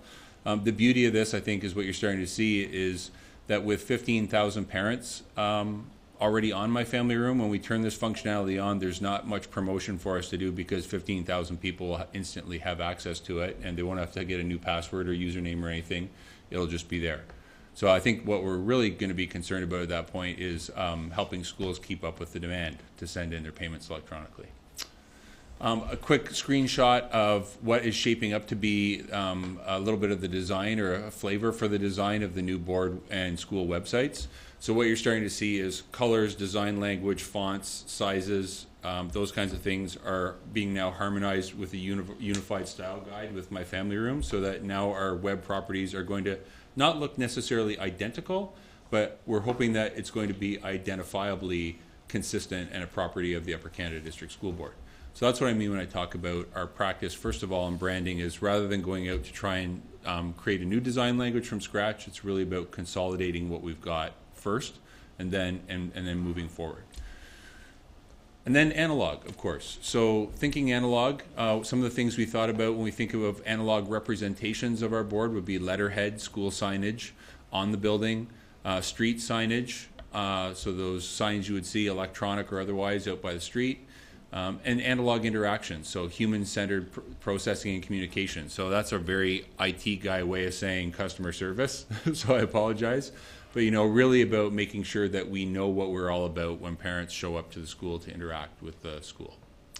So starting with analog representation, one of the things that we decided to do in facilities was just to say, how can we be certain that all our schools are clearly identified by name, and that the Upper Canada District School Board is clearly identified on the building itself. So the focus for us was on keeping costs reasonable, ensuring consistency and visibility. So right now, whenever we do signage on a school, whoever the architect of the moment happens to be gets pretty wide-ranging latitude about how they want to, what fonts they want to use and that kind of thing. So we're trying to bring more standardization to it. We're actually trying to align it with the digital style guide so that, you know, again, it's not going to be anything crazy, but we're trying to actually make sure that the look is a little bit more contemporary, cleaner, brighter, and more aligned in terms of the feel with the digital style guide. Trying to put a design in place that's resilient enough to weather changes in style and logo. So one of the things we thought of was how do we actually go out and identify Upper Canada District School Board on 85 schools, and then, you know, what happens a year later if we decide to have a logo change. So one of the things we're doing is just instead of putting the logo on schools, which would be very small and hard to read, we're just going to be putting the words Upper Canada District School Board prominently underneath the name of the school. And that way, if a logo changes, we don't have to worry about switching it out. And it also is actually more readable from a distance, we've found. This sounds pretty modest, but believe it or not, changes to these kinds of things are much more time-consuming and expensive to do than the digital realm. So this is a project for us that'll take about 3 years to get through. So just to give you some more technical stuff, so we've actually developed a standard. It'll be acrylic lettering, capitals. There's a standardized color. We have standards in terms of the size, the thickness, the weight of the letters, and how they'll stand out from the actual wall. You know, obviously we'll try not to do something like put silver letters on a silver background, for example. So there may be some flexibility with regard to colors and positioning and that kind of thing, but our objective is for at least that to be a starting point. And we're also already working on some standards for bringing consistency to street signage. And that obviously is a much more complicated task by virtue of the fact that you're now into doing a little bit more construction type work. There's more appetite on the street signage, I think, for schools to have their particular logo or their particular brand represented. And there's also an appetite among many of our schools to say, you know, some schools will say we want to do something a little bit more elaborate. So the question is, how do we actually account for that variability while also bringing something that's recognizably Upper Canada there as well? But we hope to have a standard to propose in late fall or early winter. So strategy to date, digital, again, beginning with the digital representation, because frankly, we had projects in the hopper already, and it's relatively inexpensive and quick to address with a wide audience. It's consistent with the broader trends, and we've been really focused on consolidation rather than reinvention.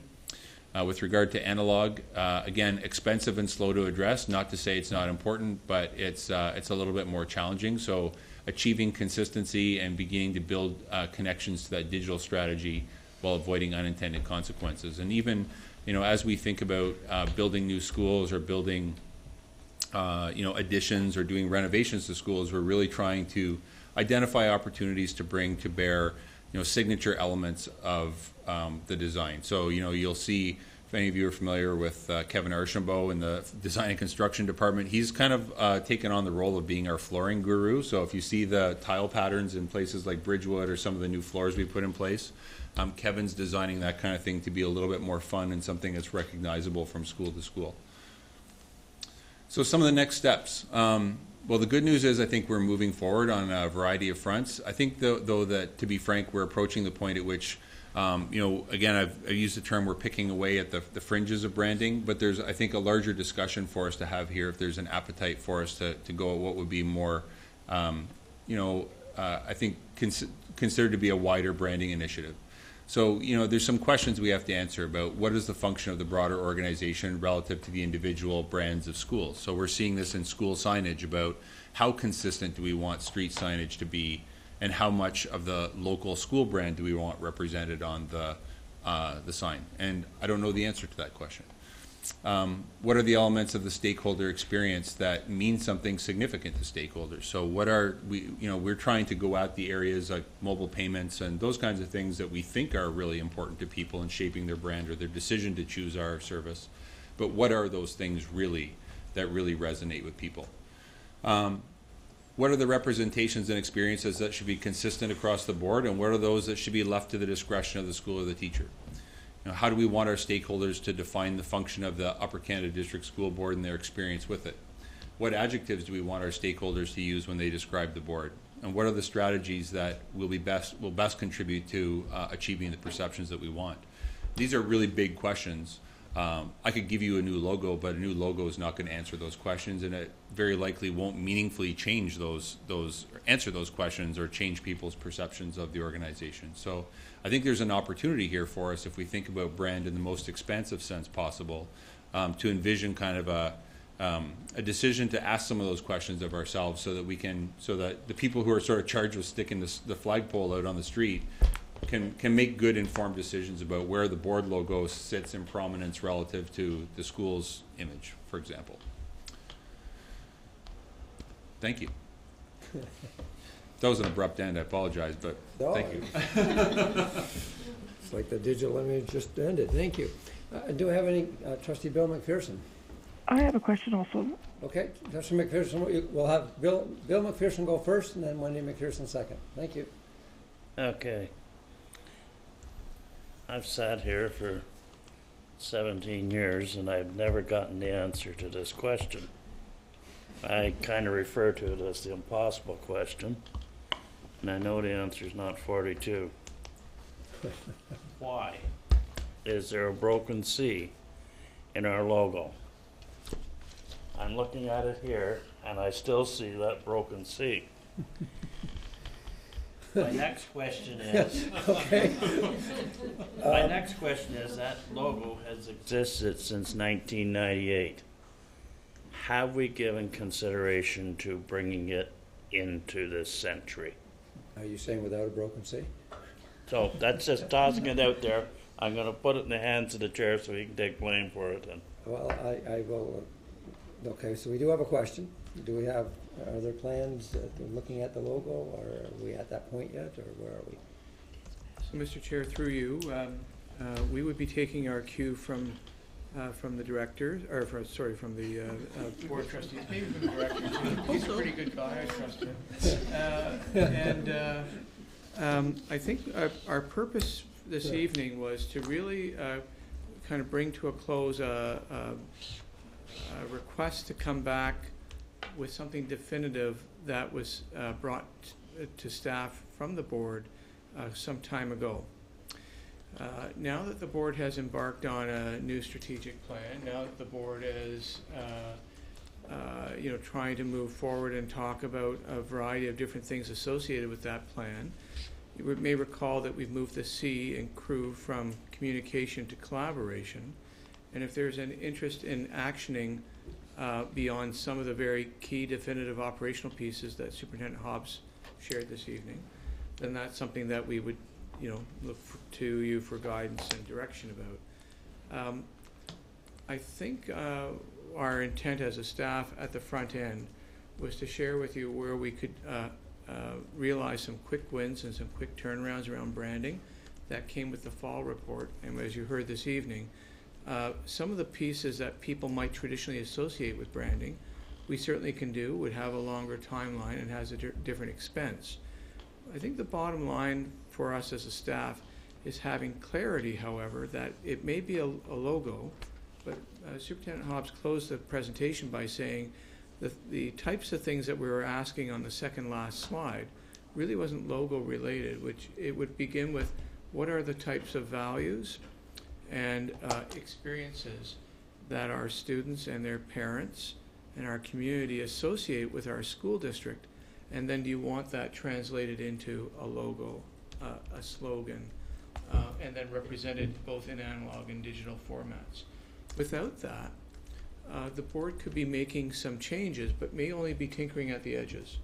So we really would be looking to your direction if this evening or another time that might suit how do you want to bring that forward under the umbrella of strategic plans and how we're communicating, reaching out to our district, or through some other means. Okay, thank you. So Trustee Bill McPherson, how many years have you asked that question? Pardon? How many years did you ask that question? That you didn't get an answer? 17 years? No. Well, good, counted as 18 now then. Trustee Wendy McPherson. Thank you, Chair. Through you, I guess I have basically two questions. One is how much input does the staff would be looking for input from the parent councils and parents and as a whole as to what they would like to see on their signs, because I was involved with two schools that did a lot of fundraising and did a lot of work at getting their signs up and erected. So I guess my question is, what kind of input are we looking for if we want to do a generic street sign? Also, I don't think now would be a good time, and perhaps it's just me, but while we're in the process of doing all this or anything, and I realize there's no expenses attached to this as of yet, but I find it difficult to be looking at something that might be costing us money as petty as what our sign looks like, and when we're closing schools, but perhaps it's just me. Anyway, if you could sort of answer the two questions, one with the funding and anything that would be attached to that. I did catch there was 3.5 years before we would able to do anything analog, but so I'm looking for what your parent involvement would be, or how we're going to be reaching out to getting information from people before we tell them how we want it done. Thanks. Director, I'll turn that over to you. Thank you, Trustee McPherson. Mr. Chair, through you all, I'd like to begin and then turn it back over to Mr. Hobbs for some comments that might be directly related to tonight's presentation.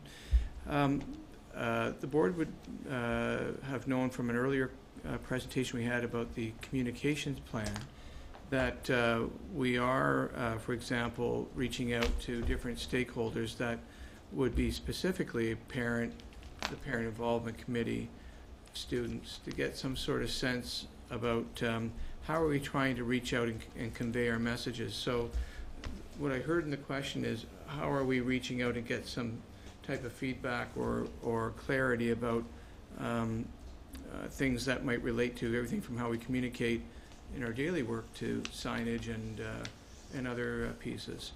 I recall Superintendent Hobbs saying in the presentation in the fall that, for instance, my family room has a focus group that involves parents and end users for that app, and because of that, it helps to keep us, I think, fresh and current.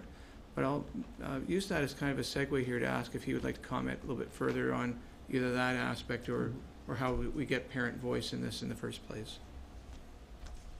Through you, Mr. Chair, I think the question about parent voice is a really good one, and the answer for us in the facilities department is that it depends on the nature of the project. So I would imagine, though, that in building schools, for example, we will oftentimes engage our communities in a variety of ways in design charrettes or other sort of exercises to talk to them about what they would like to see in their school and attempt to honor that within the constraints that are provided by the Ministry of Education around construction.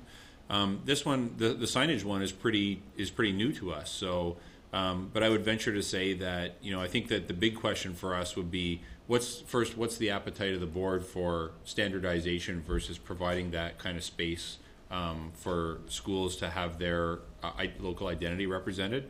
And we would honestly, I think, probably take our direction from the board and experts like the superintendents of schools on how to best sort of solicit feedback and incorporate that into a plan, balancing the need for consistency versus local identity. So I don't know the answer, but we would definitely engage that question. And regarding, I think, the expense, one of the things that I think is important is that with respect to the signage project that we have on the go, it's our anticipation that we'll have all schools completed within 3 years. So we won't be starting in 3 years, but we'll be starting nearly right now. And I think what you'll see happen is that my staff are pretty skilled about using qualifying capital resources and piggybacking onto other projects. So I don't think you'll see us in a situation where we're going out to a school just to do a sign, but that sign will be part of a larger body of work that we're conducting at a school. So we really get an opportunity to optimize the costs there if we're there and we have a contractor there anyway to install the signage.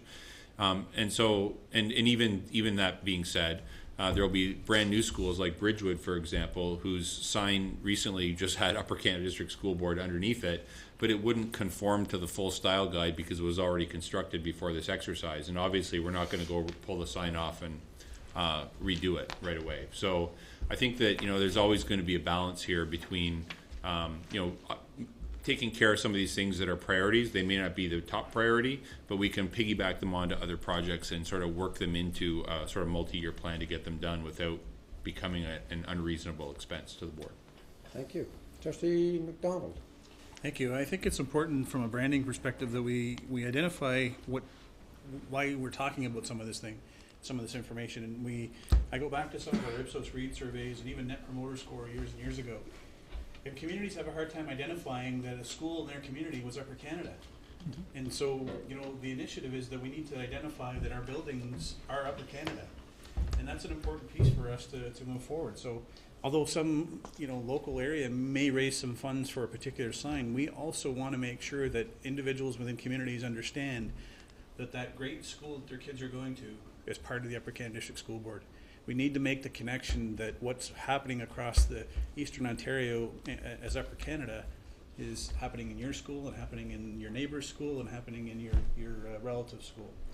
I think it's also important that when we identify the experience that we're trying to create for our parents and our students, I've said it many times before that we are the only board legally that can accept 100% of the students in Eastern Ontario, in our area.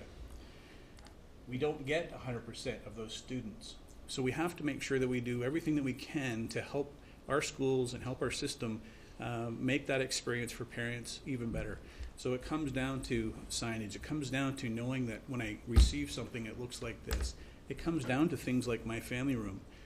I'll give you an example. I know individuals that have children in other systems who, in order to do a hot lunch program, have to log into this other system, have a different password, have a different setup, have to log in those details.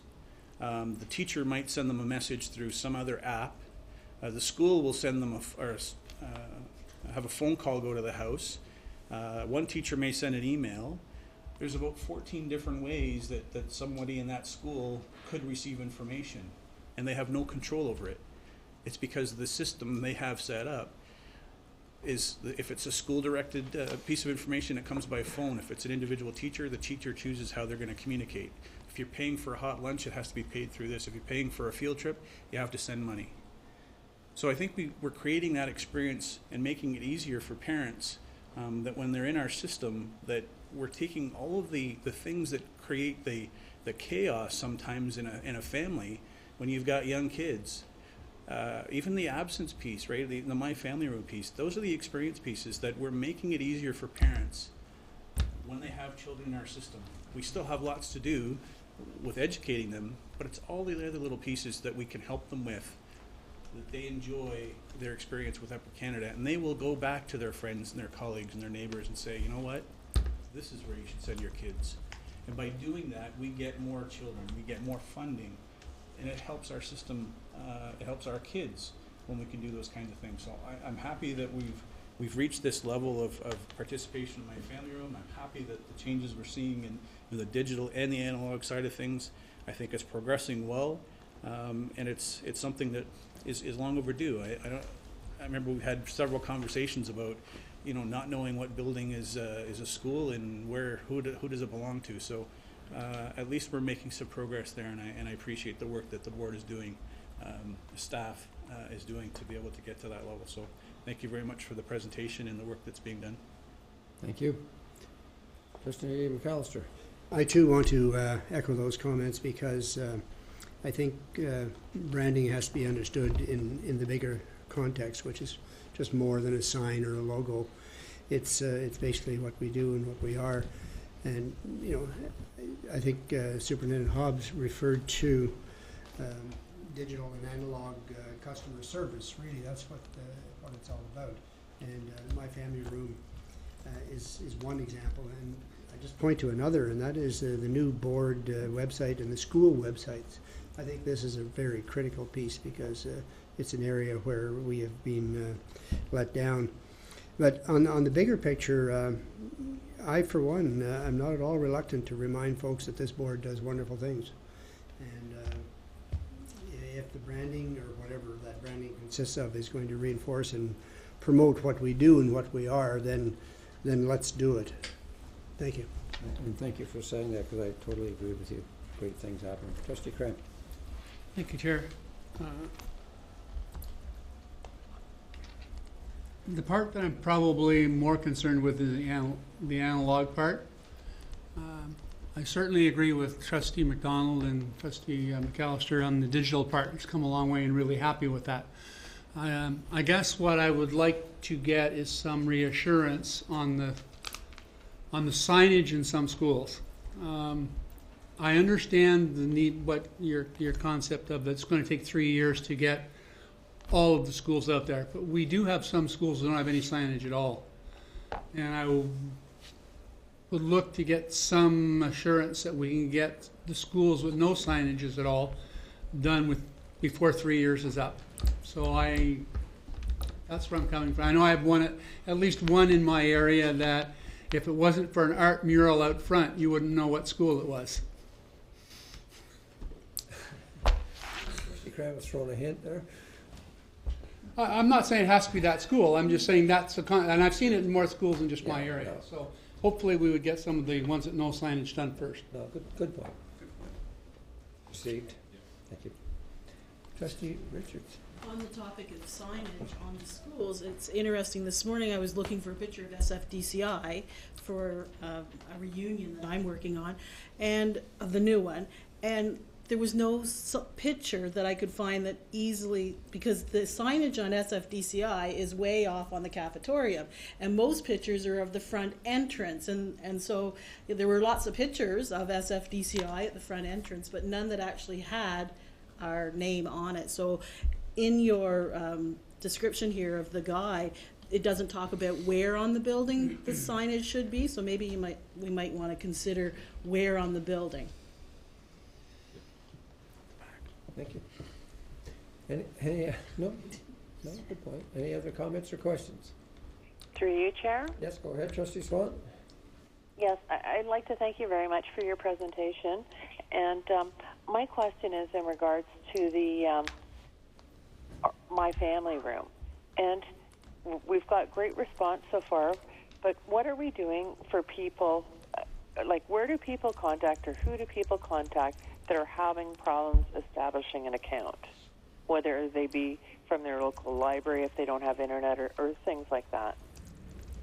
Superintendent Hobbs. Through you, Mr. Chair, there's actually on the site, I believe, there's a place where you can go to log a request.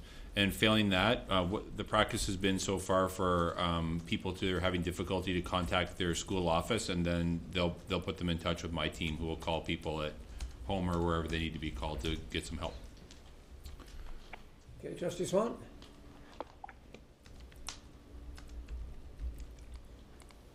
Thank you, Superintendent Hobbs. Any other comments or questions? Trustee Bill McPherson. I just got to find the slide here. Okay.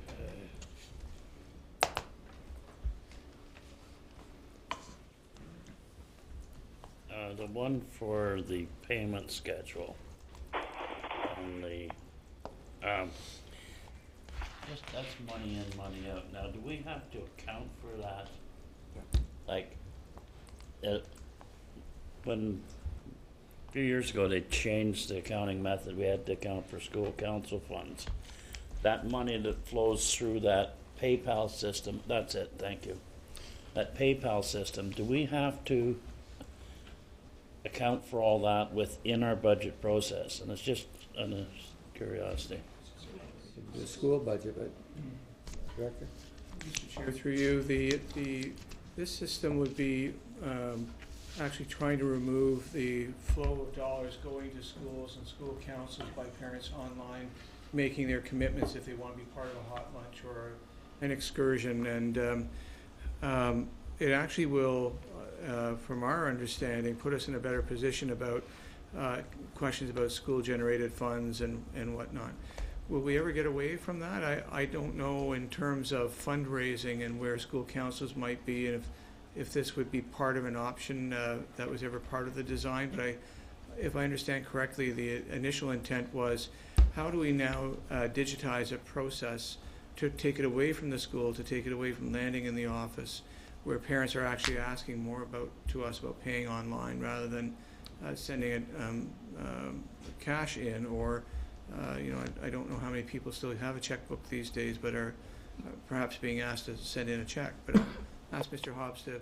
You're validating that you still have a checkbook. Yes, but whether or not, if there's any comment that you might want to make about is there a connection between using MFR payments and fundraising? Well, with regard to the strict accounting question, I'm woefully out of my depth here, but thank you. It will be accounted for in the same way as school-generated funds. It'll just be represented electronically, so we've got that factored in. And with regard to the fundraising, yes, there is a component of it that is on the roadmap for development that would allow us to do some sort of fundraising work through a similar mechanism. But I don't believe that piece will be in the first release of it. It'll be more focused on the transactions for school events. Okay. Thank you. Any other comments? Questions? Thank you very much for that. Okay, moving on to the next. Before I turn this over to our student trustee, Grace Meyer, I want to just make a comment. Last Friday, we had a private session, but it was really not private. It was an invitational thing where directors and chairs, there were some municipal people, and we were the only people in the room that had a student trustee with us. And when we got into the group discussions, I think it's really important to tell all the trustees and the senior team just how proud the director and I were of our student. The input that she gave to those questions was incredibly invaluable. And then when you had a chance to speak one-on-one with the Minister of Education, she was equally as impressed with you as a person. So thank you for representing our board and making us look great.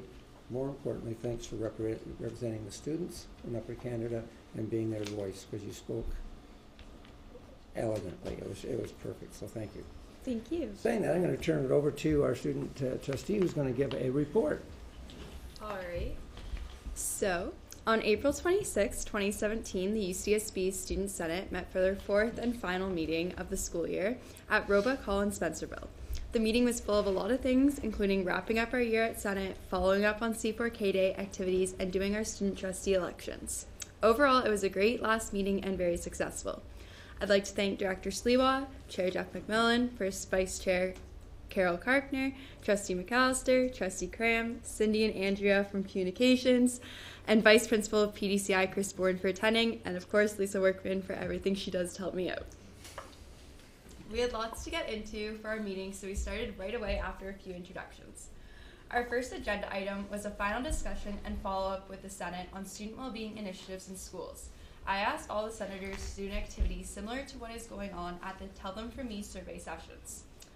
I asked the senators to talk with their fellow senator and discuss what is the biggest stress-relating issue in their school that they see and hear from students on a daily basis. I wanted to make sure that it was not only the stress of each particular senator, but rather the biggest stress cause of students in each of their schools. I gave them an example as to what my school would look like and what the biggest stress for the students would be. Once the senators from each school had collaborated, I asked them to discuss it with each other at their tables. After sharing, they learned that many of the stresses that were at one table were also the stresses at other schools. A popular one that came up was unrealistic expectations.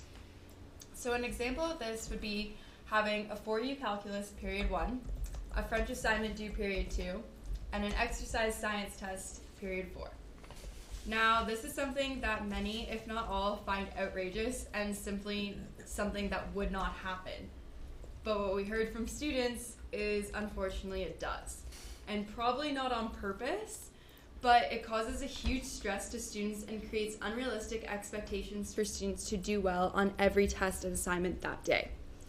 Because the reality is that students procrastinate. Everyone does, and maybe on purpose and maybe not.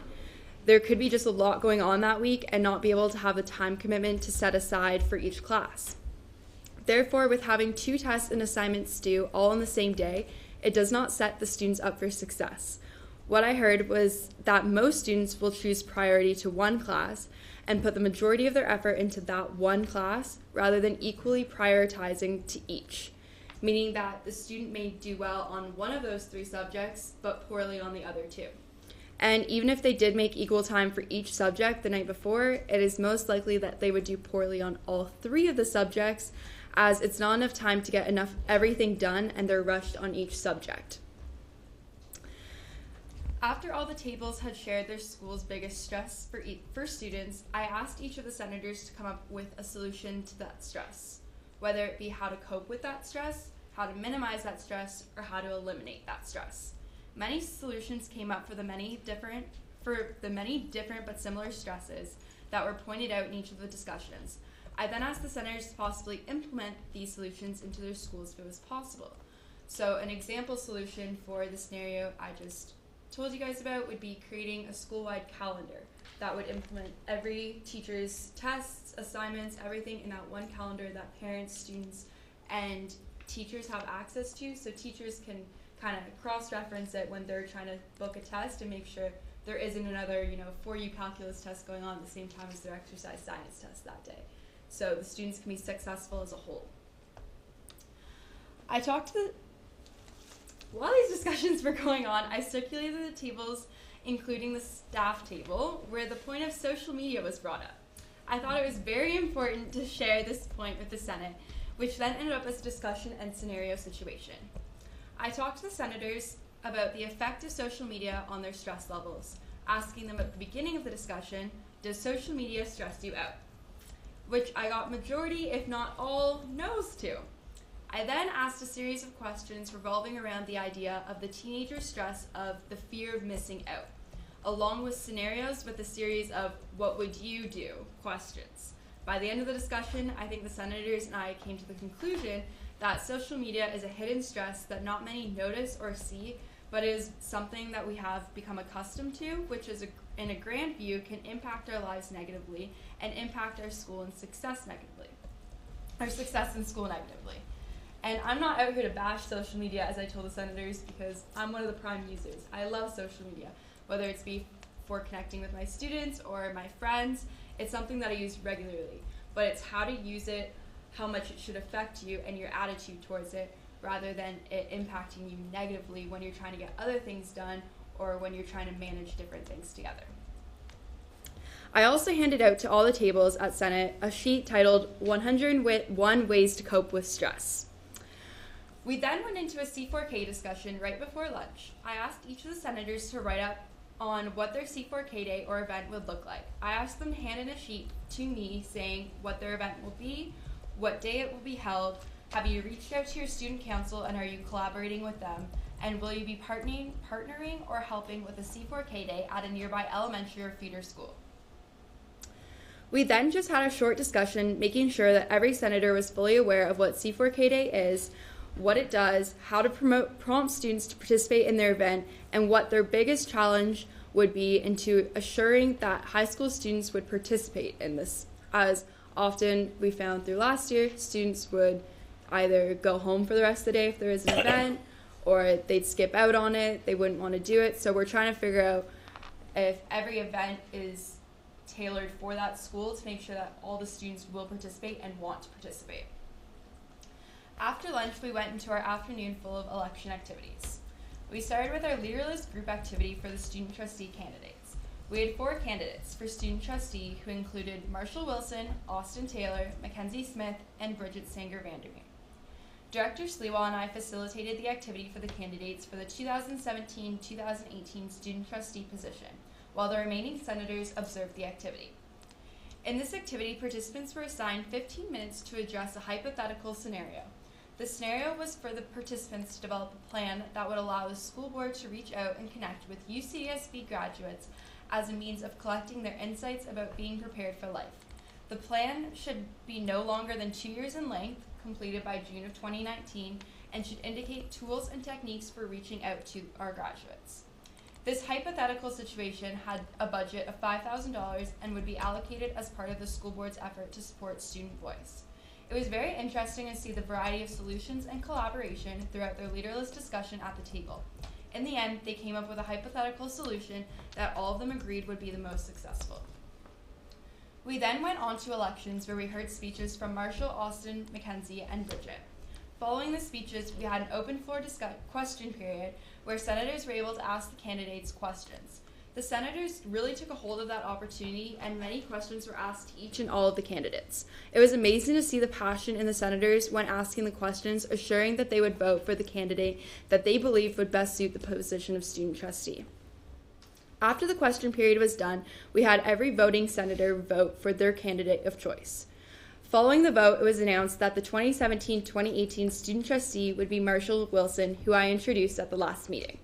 I'm more than confident that Marshall will do an amazing job taking over my position and look forward to working with him for the next few months.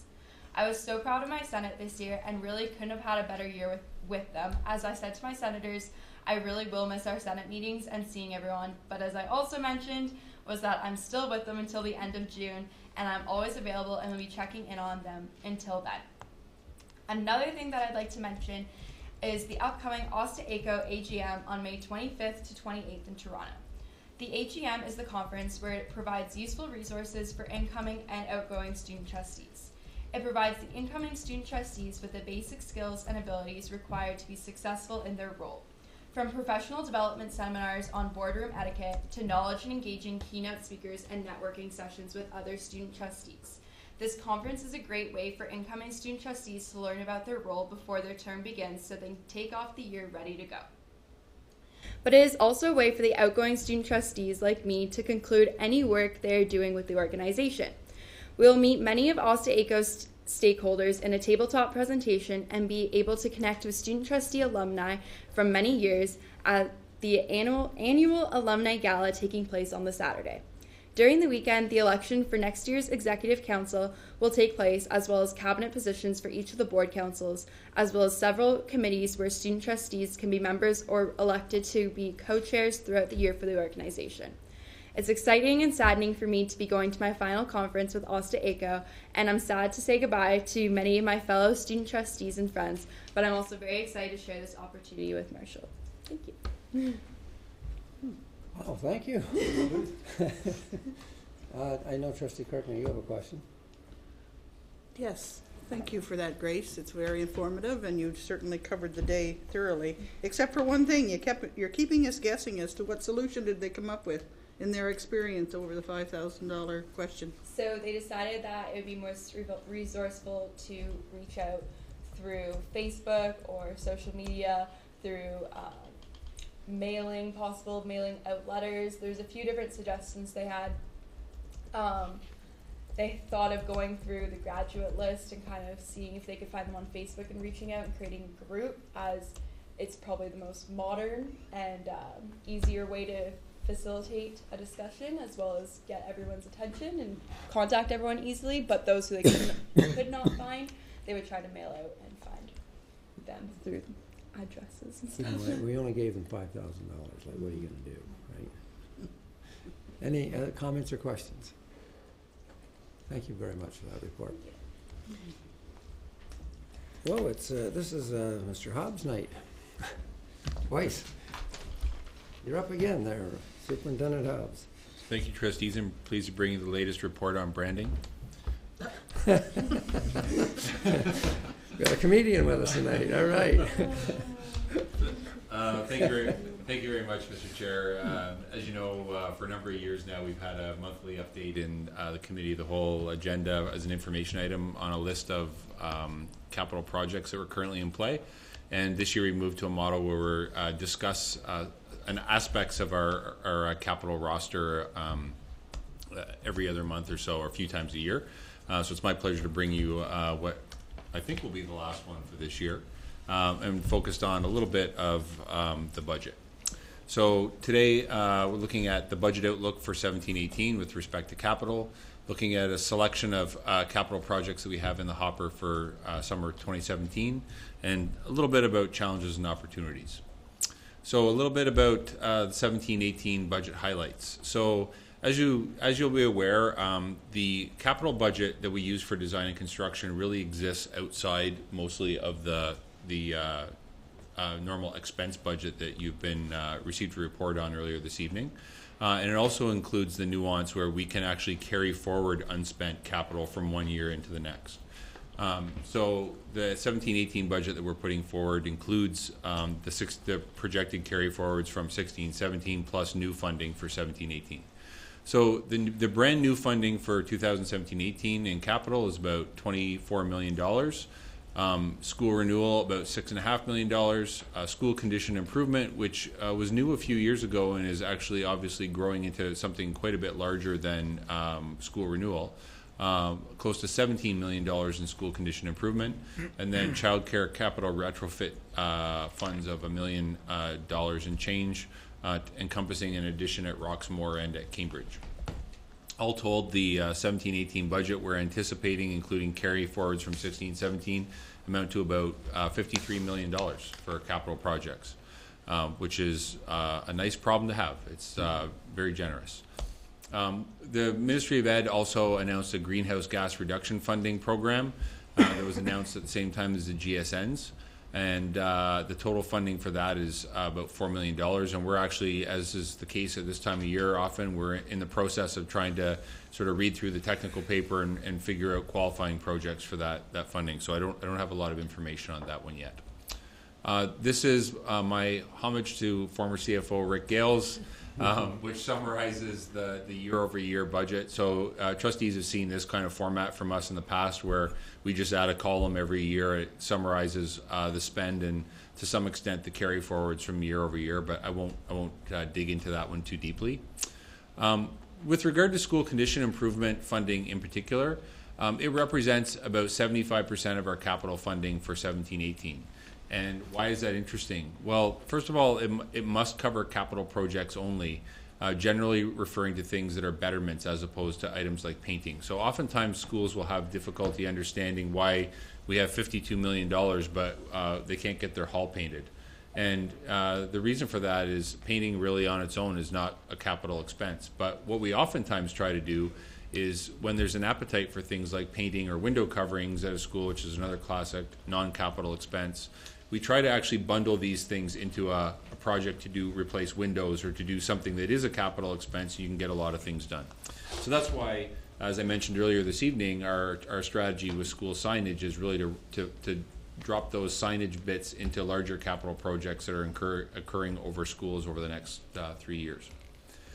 We can't use that school condition improvement funding to increase gross floor area or create new pupil places, so additions. We can't support annual operating expenditures. So as Superintendent Barkley pointed out, in facilities ops, we're grappling with around a $1.6 million reduction in funding for next year, and we can't divert capital funds to support that. The other one is that 70% of school condition improvement funding must be tied to major building systems. So that means things like foundations, sanitary systems, and particularly those components that are in critical condition or very close to end of life. 30% of school condition improvement funding, by contrast, may be spent on other building components, so things like paving, interiors, and items that are deemed to be non-critical to the safe operation of the school. So just to give you an example here of some sample projects, we do a number of paving projects every year, and I know that's front of mind. Trustee McAllister has been very good about sending me photos of a small toy car in a pothole to emphasize the condition of parking lots in the past. And, so we do know that there are our schools and our facilities are in a pretty wide spectrum of conditions. And so we really try to pick some of these off every single year. So this year, I think we're looking at around $7 million of projected spend on paving projects, both parking lots and some of the resurfacing some of the play areas. And that represents about a typical spend for us over the course of a year to sort of cycle through our schools. Just so you know, paving alone represents about 30% of our discretionary capital budget. So, there's lots of other things that people want to accomplish at their schools as well, in addition to paving, and we really try to make sure that we take a balanced approach.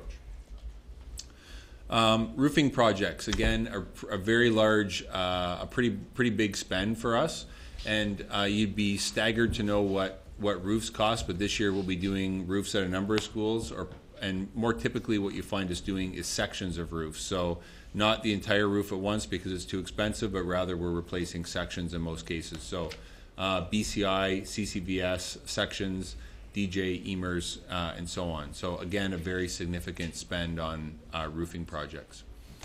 Another sort of reflection that you see is quite a bit of effort put at playground projects. So, again, trying to help schools out refurbish some of their play spaces. We tend to, historically, we've tended to stay away from play structures, but really trying to make the actual space around the play structures more sort of safe and useful for students.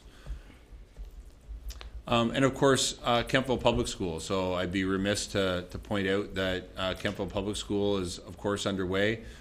It's, if you look at the photos here, you follow Peter Bosch does a great job of tweeting out progress. I think he's as excited as the community is about getting these projects done. But what you're seeing there in the photos is that school is really looking like a school now. And we have, a few things to close off, working with the municipality on a sanitary extension that the municipality is putting in to service the school, and of course getting occupancy from the local building official, but construction is proceeding rapidly. So some challenges and opportunities. What I would say is, I think I made the point earlier with regard to school condition improvement, is that we have a lot of money, but we do have pretty big constraints with regard to how we can spend it. And my staff are really well versed in figuring out ways that we can work with schools to sort of meet their needs and bundle in projects together so they can get some of the more discretionary things done as we're there, doing some of the more nuts and bolts work. The reporting requirements for the spend are really significant. So the ministry is pretty demanding in terms of what the data they send back or they require back. And I think the other thing that we're really noticing over the course of the last few years, particularly as the Ministry of Ed has ramped up their capital spend each year, is that the volume of work, we can't actually hire project management staff out of the capital budget. So I've got this embarrassment of riches where we have a lot of money, but I only have so many people to actually manage, over 100 projects scattered across the organization. So that's a really tricky thing, and the fact that we have it all compressed into a really short building season is also very challenging. So what we're starting to find is that we're short on staff to manage the projects. We're actually starting to have difficulty getting qualified contractors. We're finding some tenders go out, and I think 2 years in a row, CCVS windows, we have had no bidders on big projects. So it's getting harder to find qualified people that aren't already occupied. We're just, I guess what I would say is it's a bit of a struggle to sort of spend all the money in 1 year in a kind of responsible and focused way. So really what I would say if I were to have a theme is like we really are trying to hit those areas that are highly visible to communities, like paving or the things that really resonate with communities.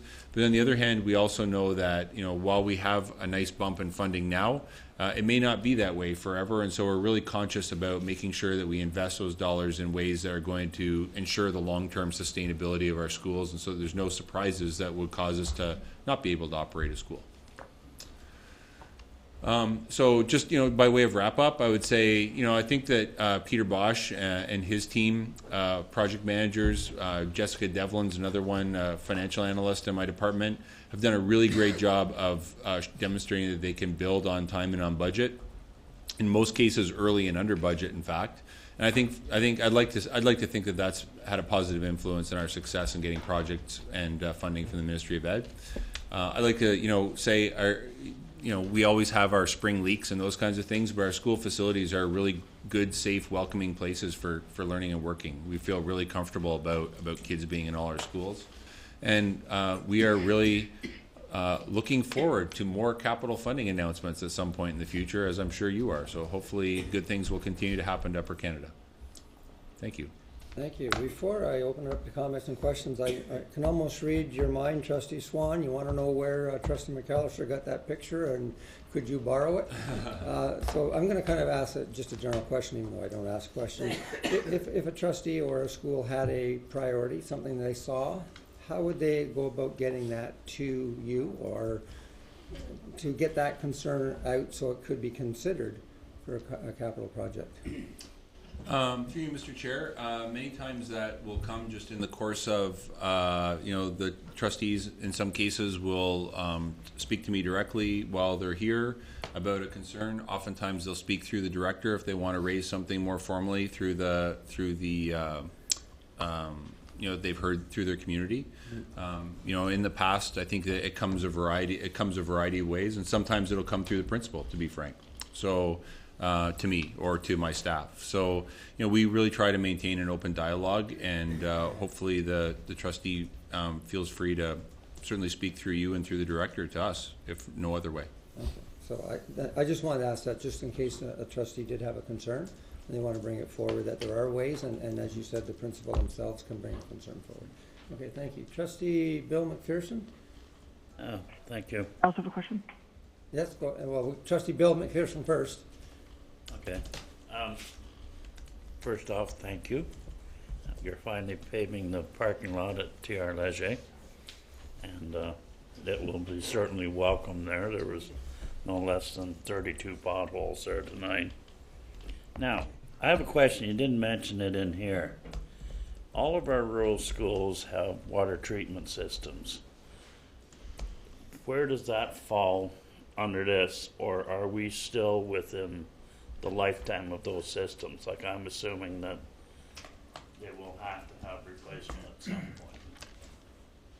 point. Through you, Mr. Chair, actually the water situation is actually a special case for us because we have a dedicated staff member who monitors the both the quality of the water and the equipment. So I would say that that's been front of mind for us for many years, and the evidence for that is just that we have someone dedicated who's actually monitoring it on a regular basis and the quality of the water and doing testing as needed. So probably more than almost any other building component, that one is really closely monitored. Okay, thank you. That's good. Okay. Any other? Trustee Wendy McPherson, go ahead. Thank you, Chair. My question is with regards, I just wanted some clarification. The addition of Roxmore and Cambridge, those child care capital retrofits, the million and boy, that is not the addition to Roxmore. That's going to be closing North Stormont Public School. I was just hoping that you could be clear on that for me, and that'll be great if you could clear that up for me. Thank you. Mr. Chair, Trustee McPherson is correct that those are childcare spaces and not the additions that were submitted as part of the Capital Priorities Program. Any other comments or questions? Thank you very much. Okay, moving forward. Standing item report of Ontario School Board Association. I'll turn this over to Office Director David McDonald. Thank you, Mr. Chair. First and foremost, I do want to make sure the trustees are aware that the OPSPA has appointed a new executive director. That individual will be starting in June. You'll see that individual at the AGM. And you'll see Gail, her term comes to an end in the end of June. The new executive director is Rusty Hick. Rusty is director in the Kawartha Pine Ridge Board right now. Has been a director there since 2009, previous to that principal, and had some teaching time at York Region District School Board. So Board of Directors was very excited and pleased with the respondents that we had, but certainly very pleased that Rusty will be moving over and taking a leadership role for OPSPA and providing a new insight, I think, from where we've seen OPSPA over the last 20 years or so. Also, Board of Directors meeting at the end of April. One of the presenters that we had was Dr. Karen Gross from TVO. She's a vice president there. And it's quite interesting. I mean, we know TVO is the channel where we watch Steve Paikin, or you watch the Sometimes you watch the parliamentary process happening on Ontario. There's a replay of that overnight. There's different things that happen. But I don't know that everyone knows the work that actually goes into TVO Ontario, and it's no more than a TV channel. TVO actually has a number of resources that are available online for parents, for students, for staff. There's things like Empower and Teach Ontario, Homework Help. There's access for individuals, students to be able to call in and get help with homework on any specific subject. And it's not 24/7. There's specific times for that. And then obviously TVO Kids with games and programming for them. And all the programming is geared to and the games, the websites, the resources are all geared to the Ontario curriculum. So it's all something that is supporting what's being taught in schools and something that is making a connection with students. It's quite a good presentation. In fact, we had the opportunity to go in and access Empower, and I was for that session I was a grade 1 student, and I can tell you that I did 100% in my session for math, so I feel like I can move on to grade 2 now. We're not sure that I can handle that yet, but I know what's greater and less than certain numbers, and I found them all, so I was very pleased with my work. We also had a number of information updates as far as the media and communications, and I want to bring to trustees' attention, some of the things that have been happening across Ontario. We've all heard of what's happening at York Region and the work that's being done there. And from time to time, we see other boards doing certain things that kind of paints a picture for all trustees across the province. And one thing I want to bring, and it was brought to our attention, and our president, Laurie French, responded to it, but it's the letters, the opinions, I guess, of several people within the media on the role of the trustee and whether the trustee should move forward. And Martin Reg Cohn is one of those individuals who writes often and very critical of the role of trustee. But as I said, we have to be careful that not all trustees are painted with the same brush, and not all boards are painted with the same brush. And I can certainly say that when I talk to my colleagues across the province, those isolated incidents are incidents that are dealt with and addressed, but they're not occurring in every board. And I don't think that the province should be alarmed that some of these things do happen from time to time. It's certainly not happening across the province. We received information from Wayne McNally about our finance information. So we've got a very general overview of the GSNs and how things were coming. Certainly the money looks good because there's an increase, but we also have to keep in mind that the increases are as a result of, a majority of it is as a result of the negotiated contracts and collective agreements. Again, we got an update on copyright. Copyright is something that is very ongoing for a number of years. OPSP has taken a lead role with the Canadian School Board Association, and it requires, or it has saved us a huge amount of money from time to time, because if we were to look at what was being requested, I think we were looking at a double payment at some point, increasing it by twofold. Essentially, what we want to make sure is that we are compliant as a board. So there are copyright decision tools. There's requirements to have posters in front of the photocopiers. We're not photocopying material that shouldn't be photocopied. And typically, from time to time, they will come in and do audits, and they would pick a particular board. And I think the most recent one that we can recall is York University, maybe about 3 years ago or so, and came in and found some issues around York University and how extra things were being photocopied that potentially shouldn't have been copied when they should have been buying books or those types of things. We also had a brief overview of the community hubs. Now, at the time of the meeting, this was prior to a session that was held on May 1st and 2nd. The forum was held at the Evergreen Brickworks in Toronto. OPSPA had a table So I think there was actually about 8 people there representing English public school boards in Ontario. At first we were only allowed at 4 spaces, so we had that increased to 8. I haven't seen a huge increase of information associated to that, but again, it's just something that we need to be aware of, and the individuals that were also present at Community Hub Forum were outside of school boards as well. So we had municipalities, we had other agencies associated to it that were part of that discussion. Also wanted to talk about well-being engagement paper response. So there is a paper that was released in November dealing with various issues, but it really comes back and it talks about steps that are being taken to support children and youth with special needs to get timely and effective services they need at home, in school, and in the community, and as they transition to adulthood. It's a multi-ministerial strategy that includes education, health, long-term care, and community and social services. Again, within that same information, there was a link to the actual website for the Ministry of Children and Youth Services, where you can see an update on the information around that special needs strategy. That is my report, Mr. Chair. Thank you very much. Any comments or questions? Seeing there are none, Director, do you have any comments? Thank you, Mr. Chair. I do. I have 2 things I wanted to share with the trustees. First of all, as you know, last week was Education Week, and we had a number of schools that were celebrating Ontario 150 and Canada 150. Thank you for many of you who were able to clear some time in your busy schedules to be there.